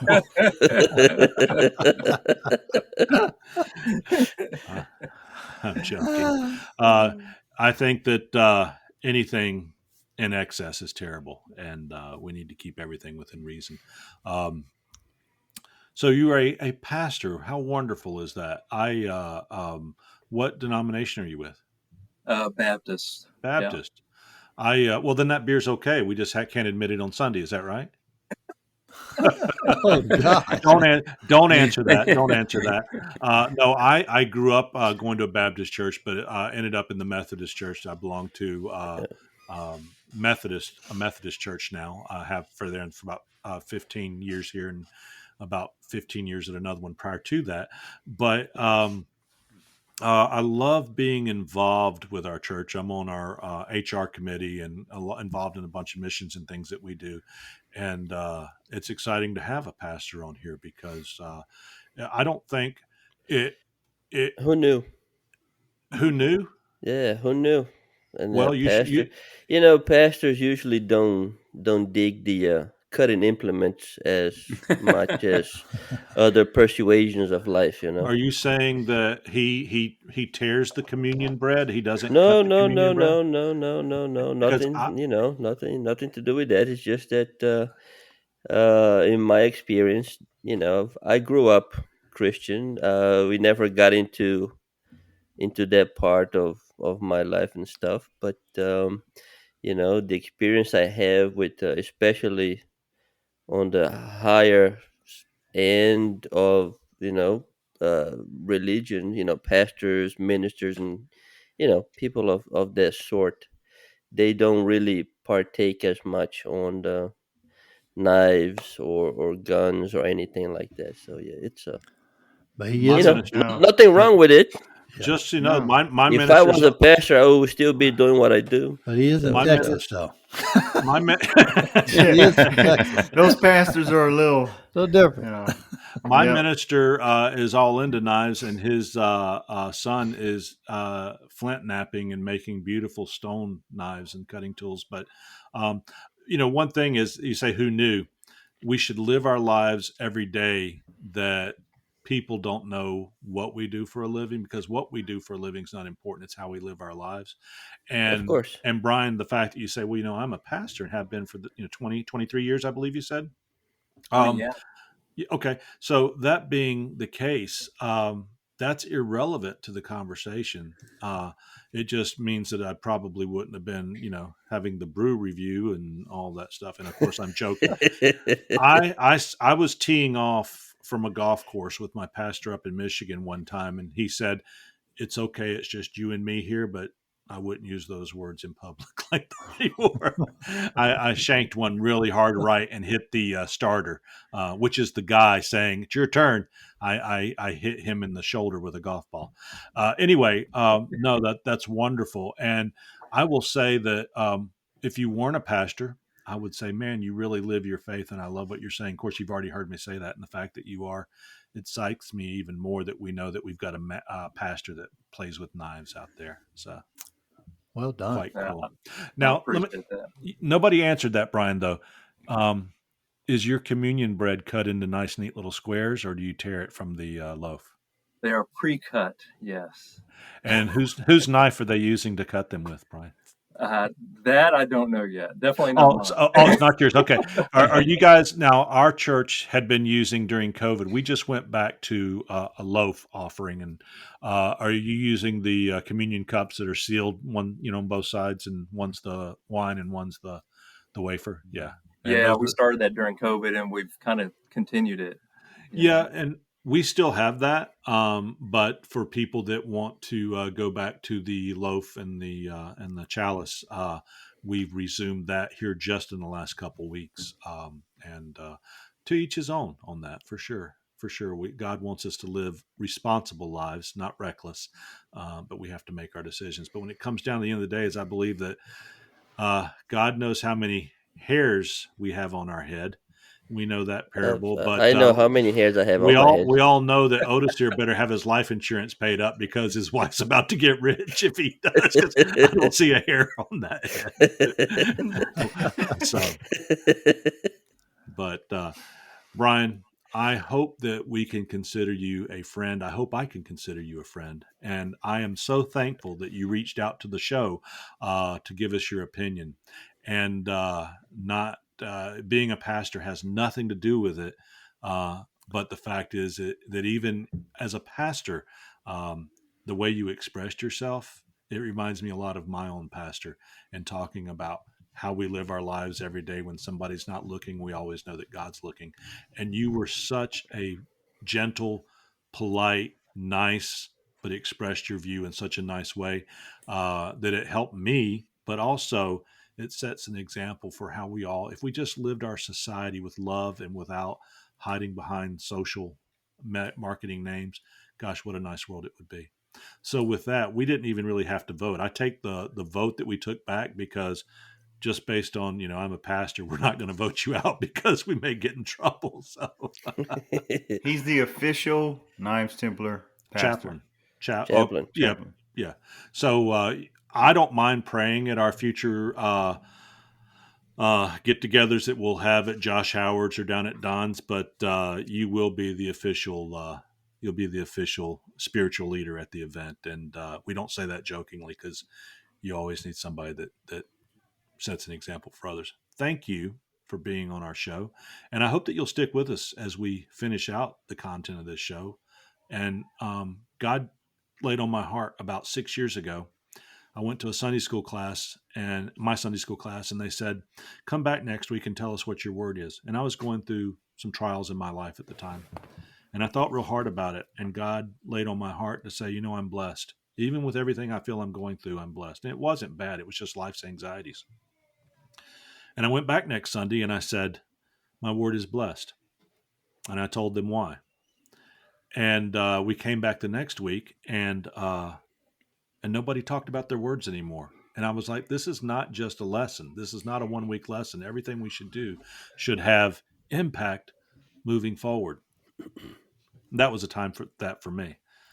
And I determined that my mission whether God was speaking to me or whatever, was to realize my blessings every day, get up and pray every day, realize what my blessings were, pray for others, point out to them what their blessings are, give those blessings freely in all different ways. And then the last part is most important. Encourage them to go out and bless others. And if somebody says, well, I'm not religious, then you just say, well, have a wonderful day or enjoy yourself, because it's still a blessing, even if it's hidden behind words that they don't want to acknowledge at the time. Man, that's changed my life. So it's good to have you on here. Made me talk about that wonderful story. Yeah. Well, thank you. Appreciate all you guys. I've enjoyed your show since the first episode. So No way.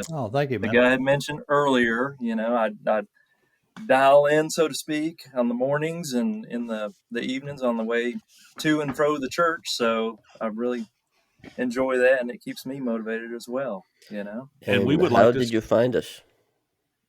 What's that? How did you find the show? Gosh, I think it was back when Chip was maybe with you guys, and I'd seen an advertisement on a table at the Belleville show a few years back. Chris brought some stuff out there, I believe, when he did it. That's right. Yeah. Yeah. Well, I'm glad you're here. Thank you so much. And and you are welcome back anytime, as well as all of our guests are always welcome back at any time. And I just want to point out, you can also listen to our podcast even at church. and that's what we like about it, that you can listen to it everywhere. So there you go. I'm not sure about the city offices you work in, Mark. They might let us talking about that religion in the city offices. You better tread lightly if you play there. So anyway, I used to work for a government a company that had government funds, and it was really quite restrictive on what we could do. And it was just, hey, well, that's the end of the Pops Makers, Mark and Brian. If you need to go, you can. If you want to stick with us for the rest of the show, we'd love to have your input. And I'm going to encourage everybody to go out there and find Brian Malinsky on Facebook. Also look up MrKnives.com. You're not going to forget that name. Lucky. No. Mine's ShegmanKnives.com. Who can spell that, Brian?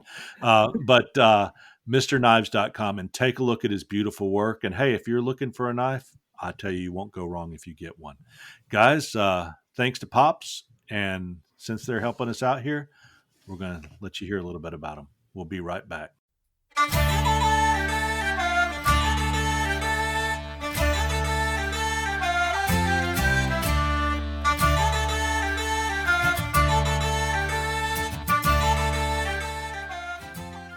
Pop's Knife Supply was started 40 years ago and is owned by 4 professional knife makers: Andy Roy of Fiddleback Forge, Alan Searles of W.A. Searles Knives, Joey Berry of J.B. Knife Works, and Dirk Lutz of Dirk Lutz Knives. Make a great team of owners carrying on the traditions and business started by James Poplin. Over 4 decades in business is a testament to the best customer service with same-day shipping on weekdays. Pops only charges actual shipping, and any shipping differences are refunded on your orders. Everything you need to make knives, from grinding, steel, pin stock, heat treating, and more, can be found at Pops. Visit them at popsknife.supplies. And now, back to the show. Hey, welcome back, everybody. Hey, today's topic, we're going to talk about surviving in the wild. So, and that might be involving a knife. It might not. A lot of aspects to that, but I think one thing it does have in common is I think a lot of knife makers, have that background or that feeling that they want to be able to survive in a situation. So I think we have a good group of folks to discuss it with us today. And Chip, what do you think about that topic? Well, I think one thing we need to consider would it be like surviving in the wild, like Washington, D.C., where Otis here lives, which can be wild, or are we talking about the forest here, Mark? I don't know. I think it could be. I like the forest, but I'd say that being prepared could be almost anywhere. Well, I don't believe you are a martial artist, right? That's right. Yeah. And do you practice martial arts so you can fight? I practice martial arts to be prepared. And you practice it for the art, to be prepared, to something you enjoy doing, right? I do. Makes you stronger internally. Well, I like to think that I make knives as a tool. I've never made a weapon in my life, and I've hunted, and I've used my knives for hunting and this, that, and the other, but I've never made a weapon. We can always be put in a situation, but when people talks about surviving in the wild, I'm really talking about, the forest here. Yeah. And I wrote some notes about, Rambo, Rambo Pinto's going to say, man, 12-inch buoy, Rambo, Bigfoot, crazy people. We'll get there in a second, Otis here.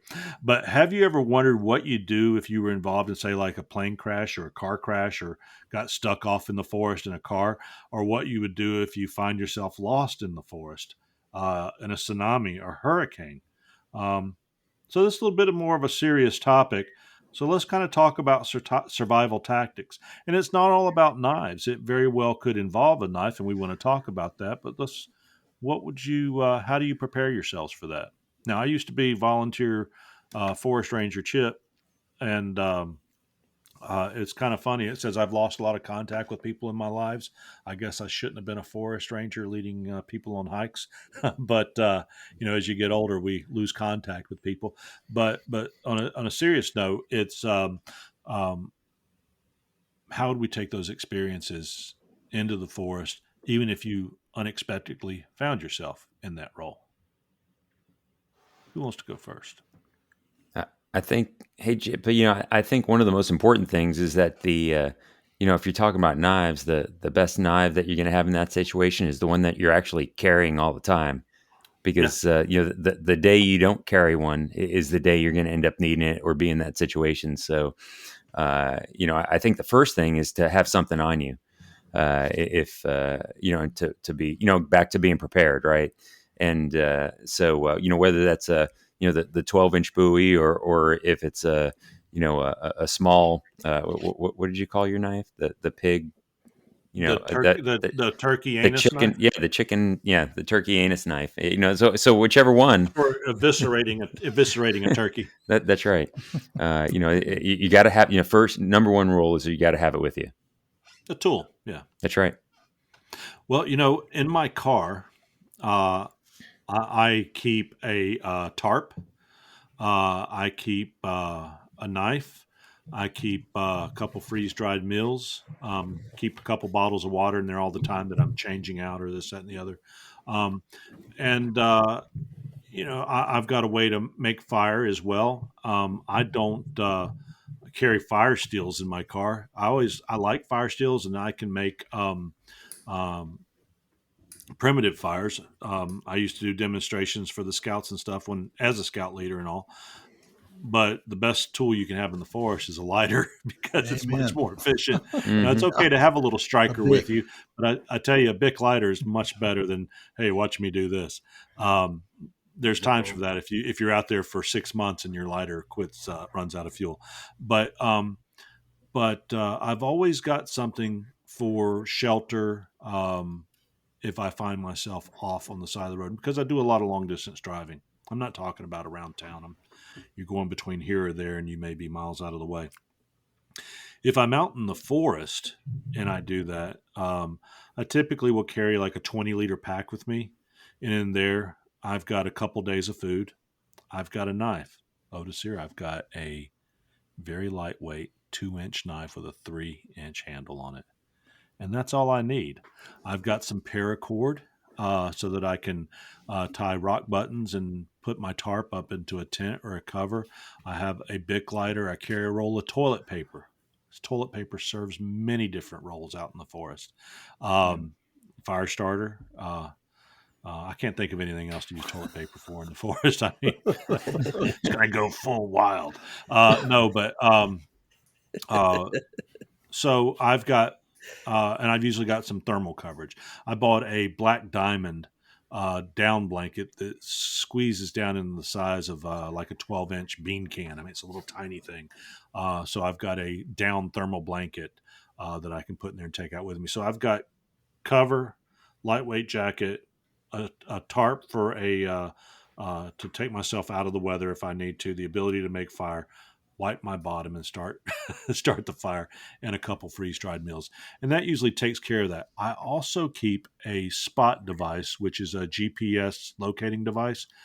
A lot of it's because I'm older, but I don't think they're bad for anybody. I'm 58. That if something was to happen, break my leg, and I'm 6 or 7 miles in, I can hit the button and it's going to alert somebody that I'm there and they need to drop in a helicopter. So go ahead, Joey.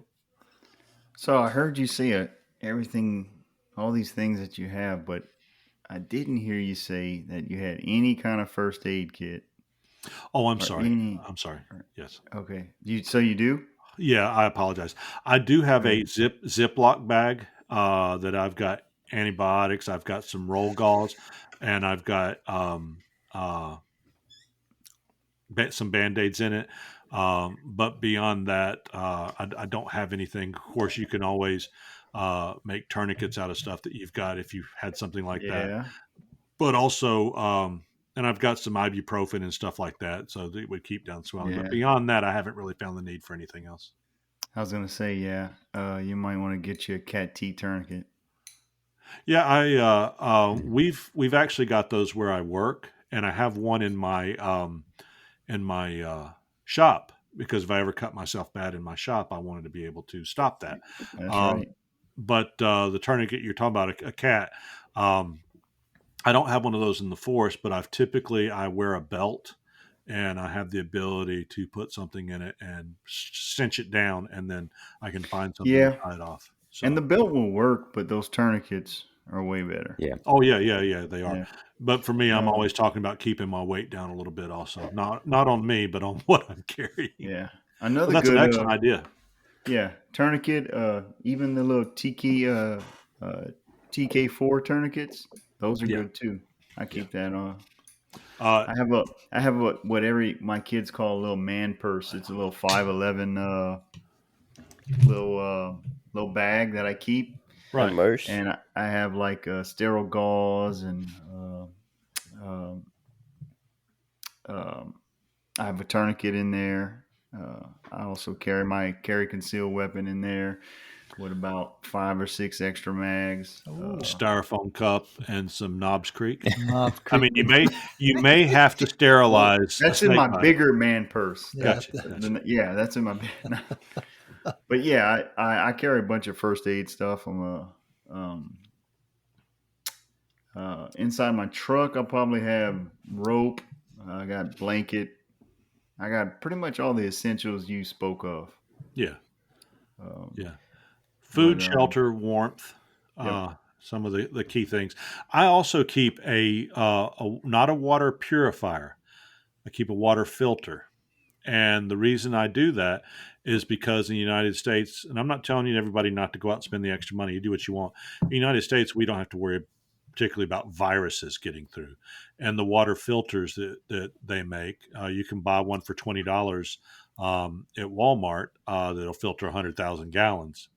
Hook a bottle up to it. They come with a bag. And Life Straw. Yeah, it's not the Life Straw, but it's the same company that makes the Life Straw that makes the other screw-on filters. You can also screw them onto a Smart water bottle, the Smart brand water bottles. I've seen those. Yeah, and you can filter 99.999 and some sevens of all of the spores and bacteria and other things that may get in there that won't get through. But if you're traveling in India or somewhere where viruses may be in the water, you certainly have to purify your water there, and you can do that through heat or a water purifier. The one other thing people don't always think about is like salt tablets.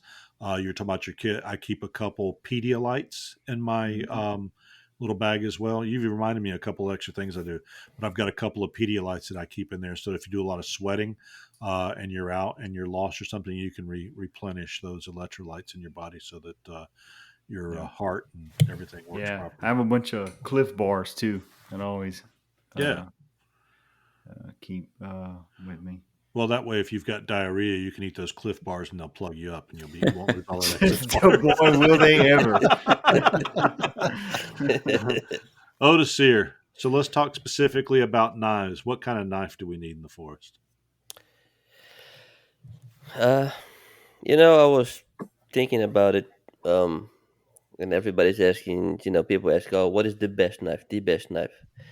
Okay, the answer is very easy, and Mark already touched on it. The best knife is the knife that you have on you when you get in trouble. That is the best knife, and if you're comfortable using, like chip, like the 3-inch blade with the 2-inch handle, hey man, go for it, right? Be proficient. 3-inch blade, 2 inches. Be That's called proficient, right? Be proficient with the. that's called death by 1,000 scratches. Anything that attacks me. Be proficient with that knife. That's what it is. If you're good with it, if you're comfortable with it, there is no best knife. That is the best knife at that moment, right? Yes. Brian, do you like to have a good in your sermon when you open up, maybe something a little lighthearted to tell the congregation before you get going? I enjoy listening to it for sure. I serve in more of a pastoral care administrative type of role Okay. versus a preaching role at our church. Sure. Yeah. He Well, always kicks off with a good story.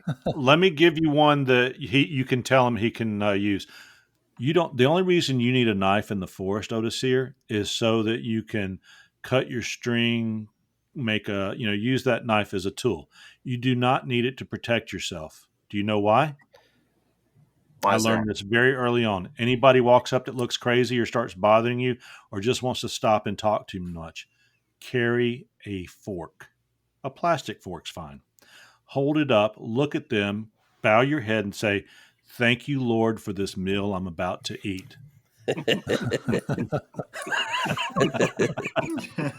They'll leave you alone. Leave you alone. You see their eyes get real big. Especially the young influencers out there on the trail taking all of their selfies for social media. So, Odysseer, I didn't get you I was trying to trap you. I was trying to snare you into the Rambo cover yourself with mud. No, I saw that one coming from a mile away. As for me, you know what I carry, right? But what I do is not for everybody. You say you're concerned about weight and things, and like I've stated before, I will not relinquish my knife. Forget it. I rather have that, you know, 7, 8 inch blade, maybe a 10-inch blade if I'm, going down into a trail or something like that. Right. Um, because like I said before, with the with some practice, a large knife will do everything that a small knife will. Most definitely, except if a wild boar comes running up the trail after you. I don't know if either That knife's going to save you at that point, but wish I had a that's big why one. they made trees for you. Climb it. Yes, yes. I'm not at that age to be able to do that anymore. Oh, believe me, brother, when you see them things coming at you, Mhm. you will grow claws and you will climb. Find one somewhere. Trust me, man. Trust me. Or a black bear. Ooh. Yeah. Oh, they climb. They'll climb Yeah, after Yeah, you. they. Oh yeah. Have you seen the video on YouTube where the guy or on Facebook where the guy's sitting there in a tree stand and he's got a bear down and the bear's like up next to him 20 feet in the air in like 0.3 Yeah, seconds. I've seen a few. Yeah. Yeah. And then the bear's looking down at him and he's looking up at it. So yeah, I don't think I would want to be in that position. I don't know why. I mean, wasn't it bear season? I mean, I would have popped that bear on the first sign that that thing was climbing my tree. Yep. See, here in the state of Louisiana, you can't. They're protected. Oh man. Hey, Yeah. That's like that's polar why bear. do you have the triple S? Shoot, shovel, shut up.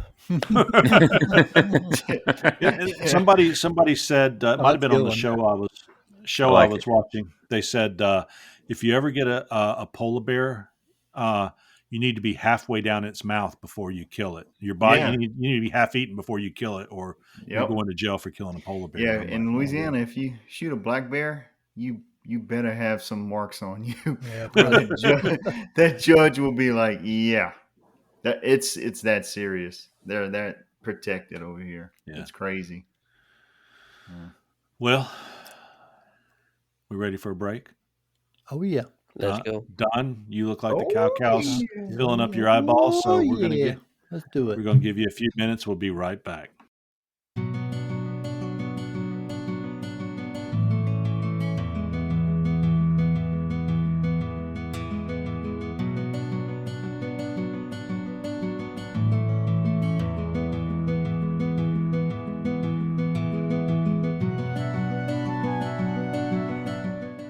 All knife makers need abrasives, plain and simple. Here at Knives Templars, we're proud to partner with Phoenix Abrasives. I used to get my belts from another company, but they spent more time on marketing than they did customer service, sometimes taking 2+ weeks to ship my order. That's not the case with Phoenix Abrasives. They're obsessed with committing all of their resources to customer satisfaction. Whether you're using a 2x72, 2x42, 1x30, or something else, they've got you covered. They even carry Rhino Wet sandpaper. So go to phoenixabrasives.com/shop and enter promo code Templars10 for 10% off your next order. Best part about being a grandparent. Yes, it is. Yes, it is. Hey, guys, welcome back to the Knives Templars. And I have something that I want us to go over to see how educated you are. And this isn't your typical knife test. But I am going to keep track here. So if you get the right answers, and let's see, how do I do this? Because you can't, I can see who raises your hand, but you have to say ding and raise your hand, and I'll call who I saw first, okay? Brian, you can be involved in this if you like, but whoever has the most points at the end of this, I'll determine what you win, okay? I have a half-eaten bag of Sasquatch poo. All right. I love to spring that on people, Mark. For you guys who maybe haven't heard the other episode, Mark got me a bag of Sasquatch poop, and I've eaten a good handful of it. But then I started showing it to people when they come over and go, "Look what I've got." They're like, "Oh, it's cotton candy." I love the expression on their face when they realize this tastes like something urinal cake, and I go, "Oh, have you eaten a urinal cake too?" I'm having a blast with it, Mark. I love urinal cake. Yeah, and when that's done, I'm going to order some more because being a Sasquatch guy, Brian, just so you know, I've got my views on Sasquatch. We can talk about those another time. Yeah, go back and listen to a previous episode. So here we go. You guys ready? I'm keeping track. Let's go. All right. Yeah. All right. So when you hear the right answer, you can beep in at any time. Don, let me hear you beep. Beep. Joey? Otis here? Do it in English, Otis. No, do it in Spanish, Otis here. Let me hear you do beep in Spanish. Portuguese. Beepo. Okay. Beepo. Okay. Mark? Ding. Ding. Brian? Beep. Beep. Okay. I got them. Now, if you once you hear the right answer, you can go. If you go early and you're not right, you're out of that question. Why should knives have a full tang? Number one, it requires more pressure to cut vegetables. It makes the knife sharper. Gives more strength to the knife. Beep. That was Don, I believe. Don, you say? Yeah, see. See? Gives more strength to the knife. Okay, that's Don. Don, 1 point. 1 point. The last one was it makes knives easier to clean. I don't think that applies either. Which two common metals are commonly used to make knife blades? Stainless steel and copper. Copper and iron. Aluminum and tin. Or stainless steel and high carbon steel. Beep, beep.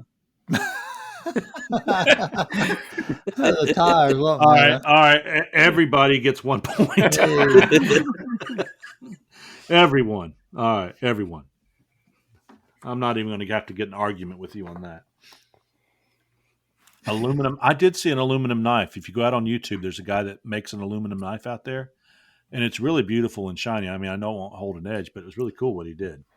A serrated knife should be used to cut letter A, bread, tomatoes, and soft stools. I mean, bread, tomatoes, and soft poop knife. Well, I mean, if it's a Sasquatch poo, but it's actually bread, tomatoes, and soft foods. Is that A? This is a That's A. serrated knife. That's A. B would be carrots, tomato, and cucumbers. C would be apples, oranges, and cake. D would be roast beef, chicken, or pork roast. Ding. Beepo. Which one should it be? A. A. Who went first? Let me hear your beep. Otis Let me here. hear you. Let me hear you. No, it was Joey. I heard that first. Otis here called it out, but Joey definitely went first. That means that I win. Do you protest, Otis here? No, you're good. Okay. Joey got that one. Joey and Otis here are tied for number one. What is the advantage of a sharp knife? It requires more pressure to slice vegetables. That's silly. Makes clear, smooth cuts and is safer. Ding. Beepo. Who did that? Who went first? Who went first? I think that was Mark. It was Mark. Mark. Okay. Let me get the other two just in case. Uh-oh. Because I don't know if that was the right answer or not. No, it might not be. Requires less pressure to cut bread, and you'd be more likely to be injured. So, what is your answer, Mark? I think he said B. B. Yeah. Make clear, smooth cuts and is safer. Yeah. All right. So we've got a tight run here. Brian makes such good knives. He's like, I'm not even going to get involved with this. He's like, I am so far beyond this level. But here we go. Mark, Joey, and Don are fighting for first place right now. What is the disadvantage of using a dull knife? and that was Don. Okay, and what's the answer, Don? All of it, all four, all four of them right. I think you could have gotten that right, but I can't give you that as an answer. So you guys, nope, you've already given me your answer. Was that your final answer? That was your final answer. Okay. It requires more pressure to slice vegetables. Ding. Makes clean cuts. Requires more pressure to cut bread, smash bread, I guess, and is more likely. You're more likely to be cut with a dull knife. Ding. Beepo. So somebody went ding when it requires more pressure to slice vegetables, and somebody dinged when it was more likely to be cut with a dull knife. Who went first, y'all? Brian. Otis here. I'm gonna give this an Otis here. Which one is it, Otis here? I will go with C. More pressure to cut vegetables? No. Easier for you to cut yourself. Oh, well, C is more pressure to cut bread. No. The last one. I mean, that could be true, but you're going to smash the bread. Okay, you clarified it. I'm going to ask the judges. Brian, did we give that to Otis here? I think he got it. Okay, I'm not gonna. Since you're not, you bowed out. Obviously, he's too smart to play this game, so we're going to make him a judge. Otis here. Here we go. Otis here. Guys, we're all tied up. Tied up. What knife is most appropriate to cut meat? A paring, a utility, a chef's, or a slicing knife? Ding. Beepo. Ding. Slicing. Chef's knife. Everybody do your ding again? No. I went first. Was it Otis here? Yeah, I went first. Ding. Okay, Otis here says it was him. Does anybody disagree? We'll let him have it. Otis here's in first place. Otis here in first place. What knife is most appropriate to cut vegetables? A paring, a chef's, a slicing, or a utility? Bing. That was kind of flat. Bing. A chef. Or did you look it up on Bing that quick? That quick. Okay, what is your answer? Paring, chef, slicing, or utility knife to cut vegetables? I'm gonna say paring knife, Paring knife is a good one. but not it. I'm gonna say chef. Chef's knife is actually number one. Oh, good. Okay. My wife uses a paring knife. She would use a paring knife to carve a Thanksgiving turkey if I didn't hide it from her. My wife is becoming her mother, and I love my wife, and I loved my mother-in-law. But gosh, they use a paring knife for everything. Drives me crazy. She's got a paring knife cutting, a watermelon, and I'm like, that's not what you do with that thing. They love their paring knives. Joey and Otis here are fighting for first place. No. Oh my! Which knife is most appropriate to carve a roast at a buffet? A chef's is cutting a roast here. Bing. A utility, a paring, or a slicing knife? Beef slicer. All right, Joey. Joey just took first place. Joey's in first place. Coming for you, man. We got two more questions. Two more questions. Which vegetable is usually minced in a recipe? Big garlic. Joey is in first place. Oh, God. Dang. He's a visionary. A carrot, bell peppers, mushroom, or garlic. And the right answer was garlic. Question 10, and the final one. That was me, baby. Who is the best knife maker on the Knives Templars podcast? Pinto. Beep. Chip. Beep. Pinto. Chip. Are you running this, Chip? Chip. Yeah, I'm running it. Yeah. Chip. Joey won't answer because he knows he's 3 questions ahead. Joey, if you don't answer, Joey, we deduct 4 points. That answer was 5 points. Chip's Right? the best knife maker. Chip. Chip's the best knife maker. That answer was 5 points. Also, everybody goes back to 0 for lying because this is an ethical test, and you all just failed. Y'all just failed. Okay, Mark, you got it right by saying Chip, but actually the question is that I made that one up on the fly. Oh, not a real question. I wasn't being ethical. What is the proper way to carry your knife? Whether you are what are you, Fonzie? Hey. What's the best proper way to carry your knife? And this is whether you're stuck in the forest or your car breaks down or you're in Washington, D.C. or you're Pinto in the shop. Can we just guess? Well, would you rather me give you the options? Or let's do this. This is like Final Jeopardy. Everybody write down your answer. Oh, I don't have anything to write with. All right, write it down because you got to hold it up. All right. Well, I don't have anything to write with. No, right we'll now. get it. And you also have to have a wager. So let's see. Otis here, you can wager 3. Joey can wager 4. And Mark can wager 2. So if you wager all your questions, you can gain 2 of them back. All right. So let me write that down. Mark 2, Otis here, what did I say, 3, Joey 4. I'm at a disadvantage here. I don't have anything to write with at the moment. And the question was, what is the best way to carry your knife? So everybody else has got paper, so I'll ask Otis here first, so that way he doesn't copy you guys. What is the proper way to carry a knife? Otis here, you say? In a sheath? No, we're talking about an unsheathed knife. Oh, an unsheathed knife? Yes. Okay. Well, on your hand.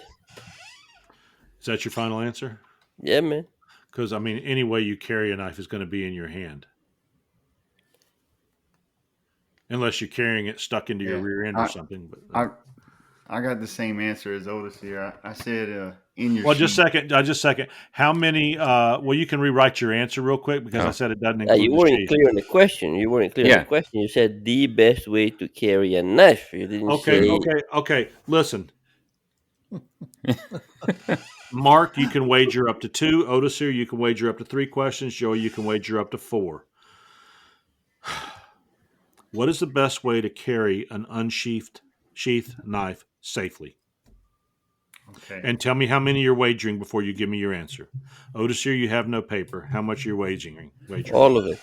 3, all 3. Okay. And what is your answer? With the point sticking forward. Point forward. Holding the handle or holding the blade or what? Holding the handle with the point forward. Yeah. Point forward, holding the handle. Okay. Mark, how much are you going to wager? I'm going to wager. 2? Oh, it's backwards. 2 with the point facing down. Point facing down. And holding what? The handle.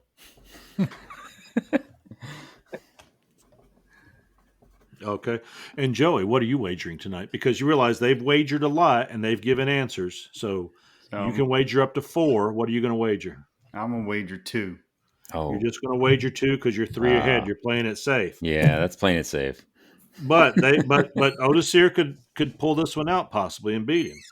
Oh, I know. You could tie with him, Mark. So Joey, what is your answer? I'm going to say holding the handle with the edge away from you. Handle, edge, away. Clarify edge away for me, please. With the edge pointing not toward you, away from you. 90 degrees to your side, facing the person walking beside you.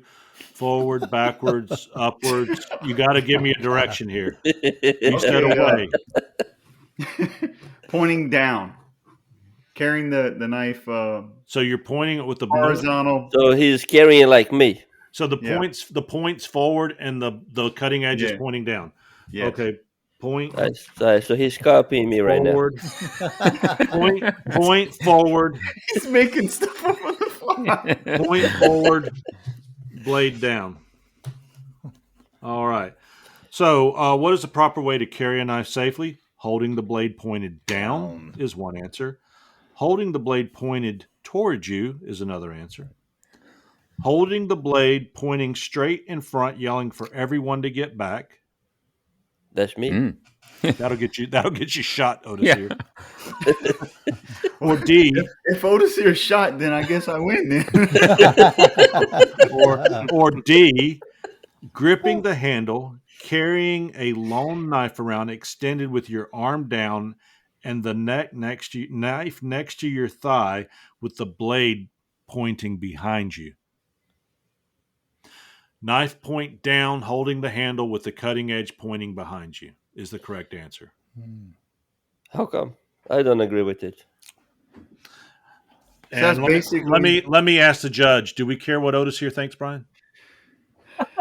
I'm not too sure about that, but the answer you just gave is what I just recently heard.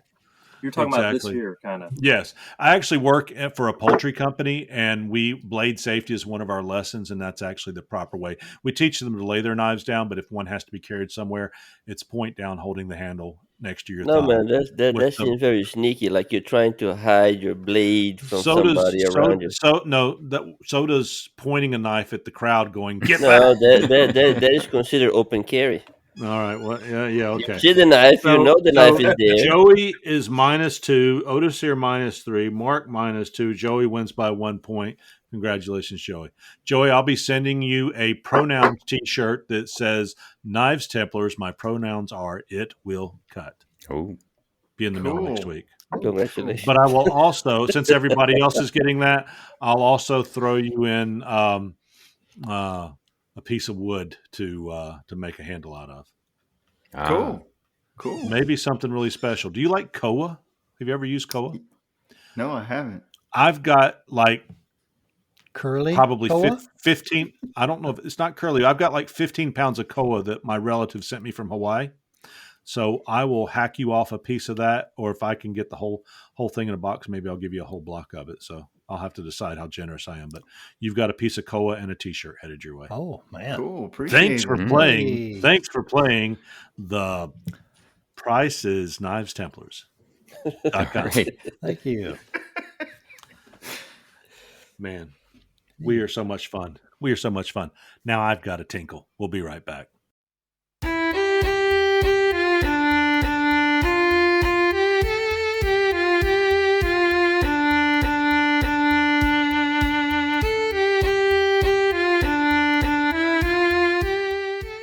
Hey, listeners, let's take a moment today to thank one of our sponsors for today's show, and that sponsor is Ameribraid Grinders. Eric and Kevin over at Ameribraid have sold thousands of these grinders, and they are super nice guys, and their customer service is excellent. I would know. I've been personally using their 2x72 grinder now for 2 years, and it has changed my knife making to a whole new level. So if you're in the market for or looking to upgrade from that 1x30 or 2x42, then give Ameribraid a look. There you'll find they have 3 packages of grinders to offer. They have a Mastery package, a Foundations package, and a Get Grinding package, in which all of them come at different price points. So I'm sure you'll find something that'll suit your needs as a knife maker. Also, Ameribraid has a ton of innovative attachments for their grinders. So listeners, you can find out about all of this at www.ameribraid.com. Go give them a look, see what they have to offer today. And now, back to the show. Whew, I tell you what, welcome back. It was I had to tinkle bad, and what that reminded me of is the sea. And when I think of the sea, what do you think of, Mark? What do I think of? Do you think of Maritime Knife Supply? I do. And I will tell you what, Maritime is a great provider of knife making supplies, so much so that Mark has recently become a customer as theirs. Guys, we love Pop's Knife Supplies, but also if you're in Canada or you're looking for a second supplier out there, because sometimes it's good to have a couple different opportunities, we encourage you to go out and check out maritime.ca. Go out and check Maritime Knife Supply today. Yeah, I was just curious. How's the shipping? How's the shipping to the States? It was pretty quick. I think the stuff I ordered on there, it was, I don't know, I think it was less than a week. That's cool. Yeah. My answer to Chip's question was seagulls. Seagulls. Seagulls.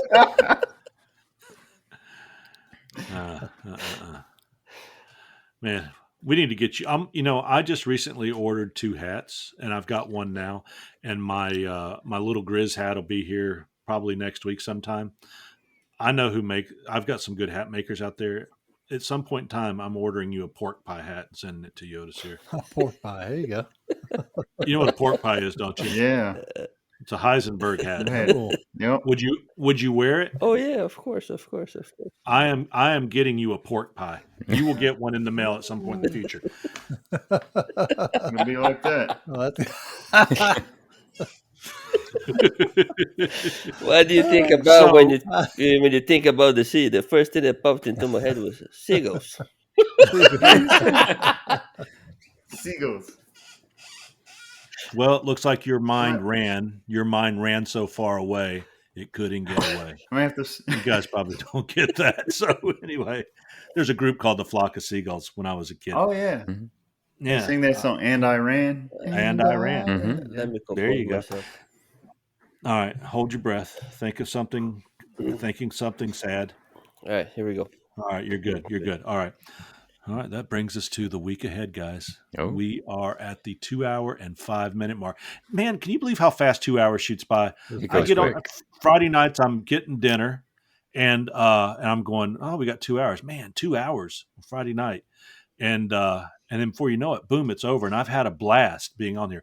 Don't get me wrong. There's not a one of you that doesn't get ready for this going, man, I'm just getting off of work. It's been a long day. But when I get off of here, I feel more refreshed than I felt all week. You guys do that for me. Thank you so much. Yeah, man. welcome. Always fun. Yeah. Always fun. Pork. So here we go. Tell us what you had for dinner tonight, and then tell us about your week ahead. Mark? Oh, tonight was Chick-fil-A. So extra pickles, the original sandwich. What do you? it was original with Colby cheese, and I get the side salad just to keep it healthy.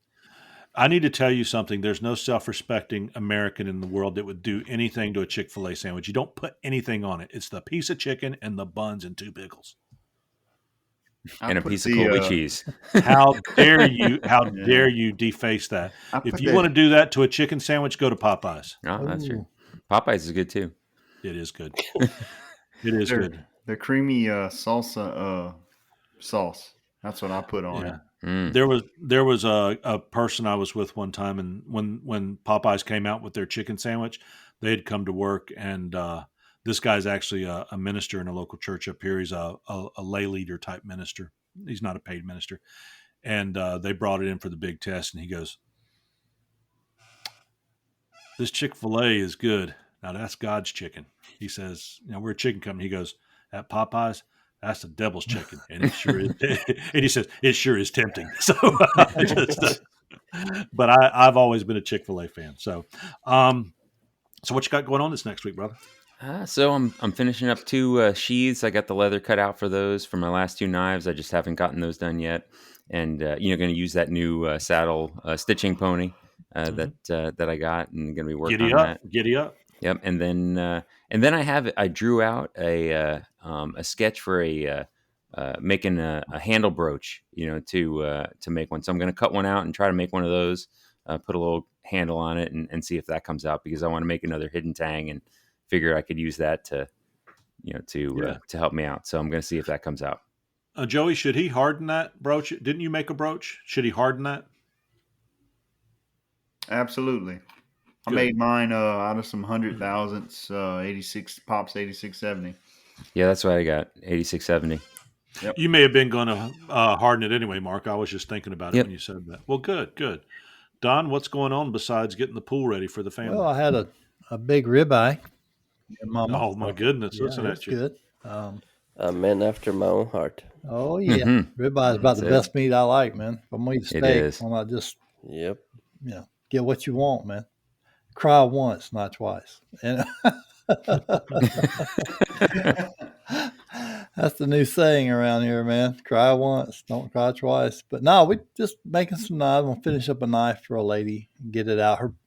Her sister's birthday is in the month. I told her I'd try to get it out to her, so we'll get that done. So you make some beautiful knives. Thanks, man. Well, Brian, what have you got going on this week, Brian? And what'd you have for dinner tonight? Well, I didn't catch the vision of eating dinner beforehand, so it's going to be a late surprise. You and me both, there Brian. You go. Yeah, looking forward to that for sure. But this week, kind of like Mark, wrapping up a couple of sheaths that I've got that I've got to do the lining tonight. I line them with New Zealand stag skin, so I'll let those dry overnight.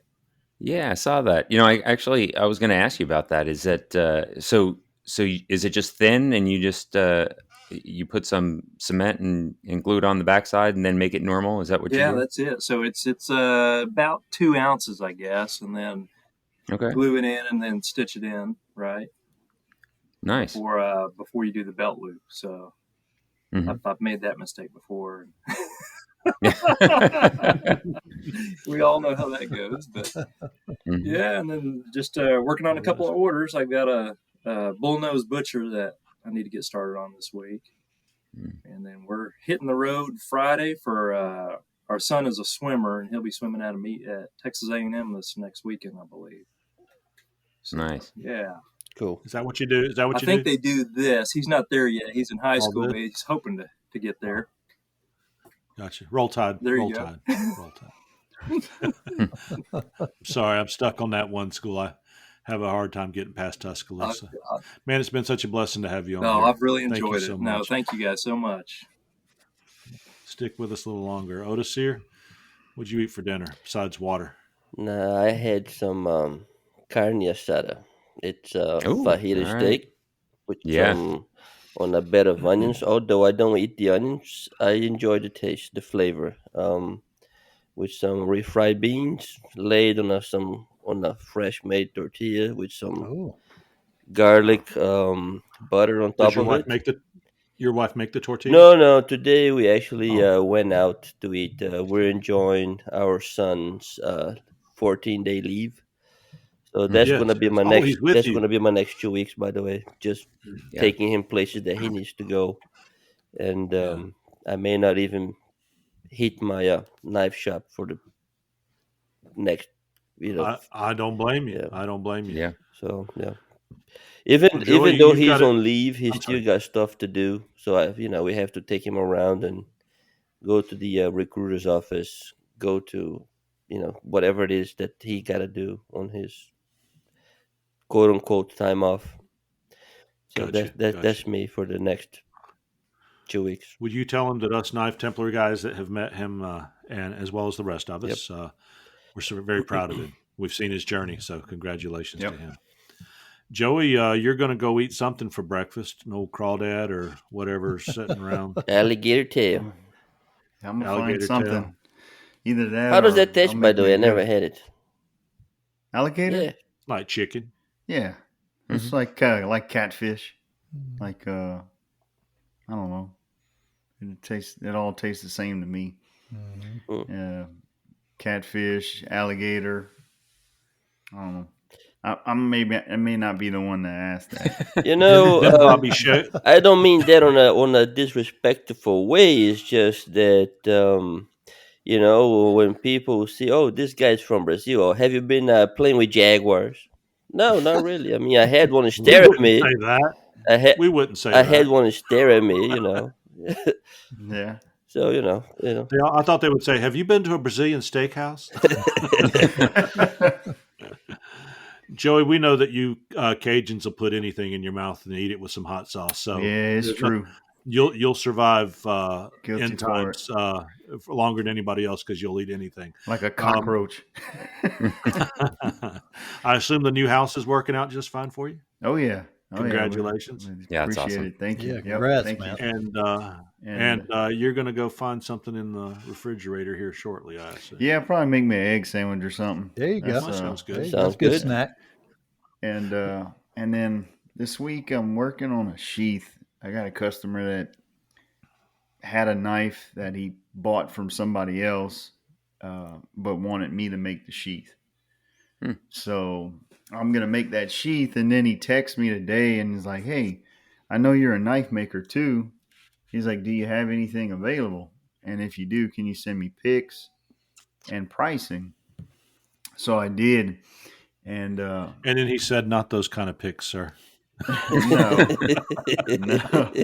No. He was actually everything I sent him. He's like, "I like that. I like that." But then he looked at the last two those clip point hunters I had made, the ones with the spalted handles, and he's like, "Man, I like those, but can you make them in Damascus?" I was like, "Funny you should say that because I'm actually making two in Damascus, and I was going to make those two a his and her hunter set. Like they kind of have the same scales, but one has like red liners and the other one has Tiffany blue liners for her." So what if there's guys out there that like Tiffany blue? I like Tiffany blue too. Yeah, I like yeah. All Well, you know what's up with that? So I told him, I was like, "Look, I'm about to make these." He's like, "I want them both." I'm like, "Okay, no problem." Bless you, man. That's wonderful. Yeah. Yep. Yeah, But you know what? Isn't it amazing how you guys, and you know, Brian, we've seen your knives. You've already been there.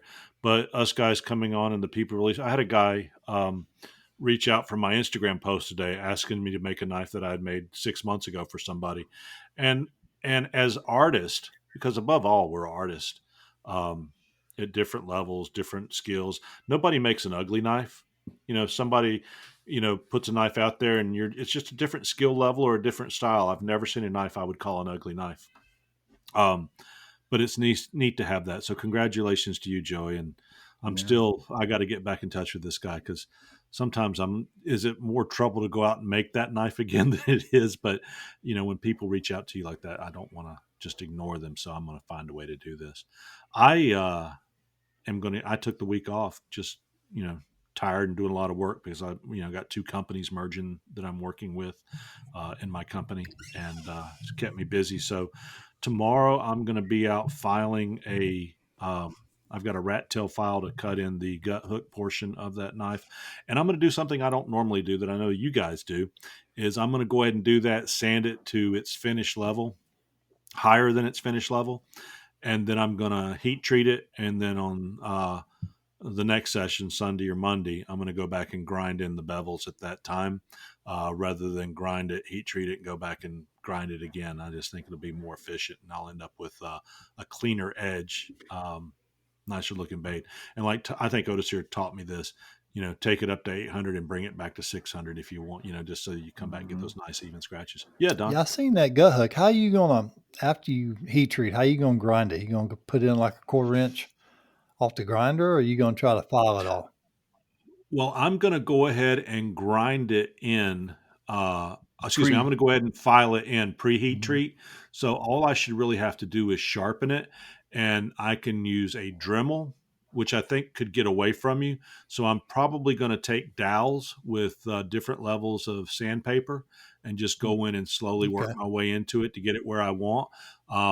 And if it takes 4 hours of doing it, I'll learn for the first time. If it takes 20 minutes, I'll be happy I did it that way. So we'll just have to wait and see.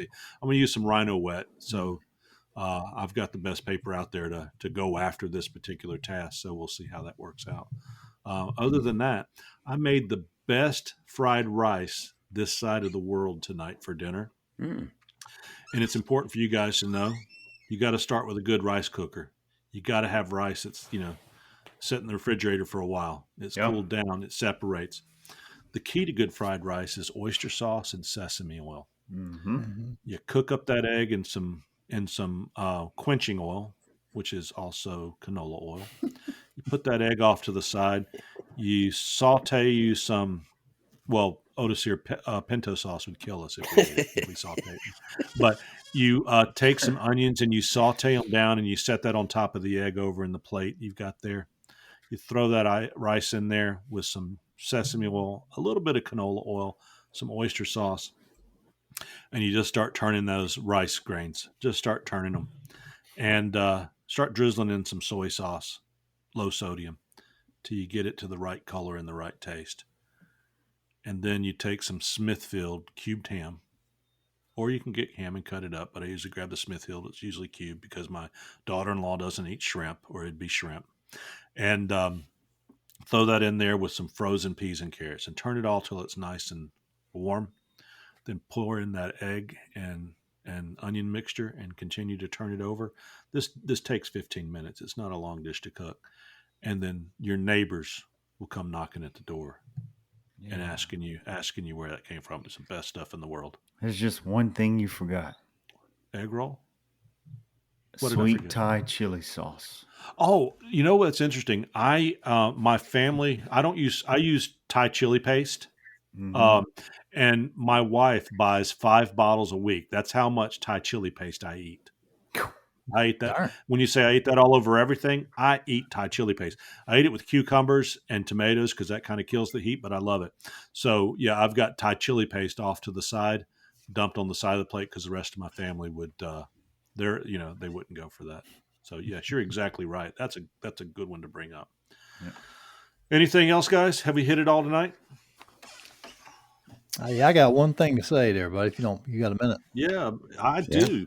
You wanted to bring up somebody too, I believe. Don't forget that. I like to give y'all know a Forge and Fire champion called, his name is Joshua Fisher. Josh Fisher. Well, yes, we do. Y'all know. Go ahead. I'm gonna try to get him on the show. I'm gonna talk with him. But anyway, I think he listens to the show. But I just want to give him a shout out. Thank you. Because he's helped me out a lot. I'd hit him up with a DM and asked him a question or something like that. He's always come back to me. But I just want to thank him because what made me realize that the knife making world and the people in it are really good people, man. That's just a good group of people. So, but old Josh has been a good friend in the last year or so. That's good. So he's always come back to me to help me. So appreciate you, Josh. Thanks, man. Thank you, Josh. And if you're a listener, thank you so much. We appreciate you being on here. Hey, guys, we didn't get to any questions. Maybe we'll have some in our post show if we want to hit one or two. But if not, we'll hit them on the next one. But I do want to let everybody know if you have any questions or comments, product reviews you want us to do, or just guest ideas, subscribe and email us at theknivestemplars.com at Yahoo. You can also DM us on Facebook in the Knives Templars podcast group. And you can visit us at knivestemplars.com to stay up to date and also submit anything you want there in the forms that we got. Our episode is sponsored by the Rivers Experience, Last Blade Standing, knife-wood.com. Go out and take a look at Oleg's knife handle material, Ameribraid grinders, and they have a Templars 100 for savings through the end of April. We're also sponsored by Majestic Forge, Byford's Guns in Hartselle, Alabama, Pop's Knife Supplies, Maritime Knife Supply, and Phoenix Abrasives. Guys, be sure and put in Templars 10 for your 10% discount on any Phoenix Abrasives order. Our availability is on iHeartRadio, Spotify, Apple Podcast, Google Podcast, Anchor, Amazon, and Castbox. Some good resources for you to hit up are the Rivers Experience TRE Workshop on Facebook or Knives Templars Podcast on Facebook. And again, our email address is knivestemplars@yahoo.com. So with all that being said, we hope that you have a blessed next couple of weeks. We hope that your projects that you're working on are successful. And be sure and post them for us out there at the Knives Templars or the Rivers Experience. Friend us out individually out there on Facebook. We love growing friendships in the knife making community. And more than anything, go out there and make a knife and teach somebody how to make a knife that has some interest. We're blessed to have you listening to the show. And we look forward to you joining us again on the next Knives Templars. Guys, this is where you say good night. Good night, guys. Have a Good great night, week. everyone. Good Good night. night, everyone. Thank you. Brian's not going to say good night? Good night, all. I'm hungry. Tranquility Base here. The Eagle has landed.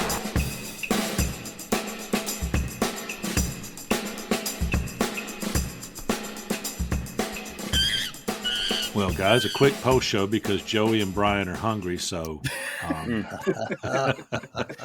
that was a good show. I appreciate you guys. I have a couple questions here. We'll save them for the next show. But let's hit one quick question here. Sanford Taylor says, "I've been using a 2x4 with the end cut to a point, like a fence post, and then tape a piece of shop towel to it." On the side so it doesn't scratch up my knife when I'm sanding it. The shop towel always tears pretty quickly through, so I'm wondering if anyone has a better method for this. I didn't quite catch that. So I think so he's putting a shop towel on his piece of wood between his knife and his blade so that the sanding grit doesn't scratch his blade when he's sharpening or sanding the other side. How about gluing up a piece of leather on the side of an old file?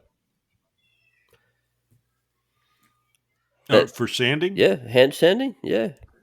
I think what he's talking about here is that when he puts his knife down with the area that's touching the wood that it's setting on his sanding surface, that it may be scratching there. I'll just tell you, and you guys can chime in on this. I use blue planer's tape, and I'll set and sand, and then when it starts getting dirty, we're washing our knives. I use Windex as a lubricant. I'll set and wash that blue painter's tape and wipe it down with a paper towel. It's clean again, and at some point in time, it may get saturated and it starts peeling up or this, that, and the other. I just clean it off, hit it with my air gun, dry the wood, and put down another piece of blue painter's tape on it, and that'll work. I don't get any scratches that way. But paper towels, I can understand how they'll get wet and peel. Yeah, I've used parchment paper before, wrapped around the wood.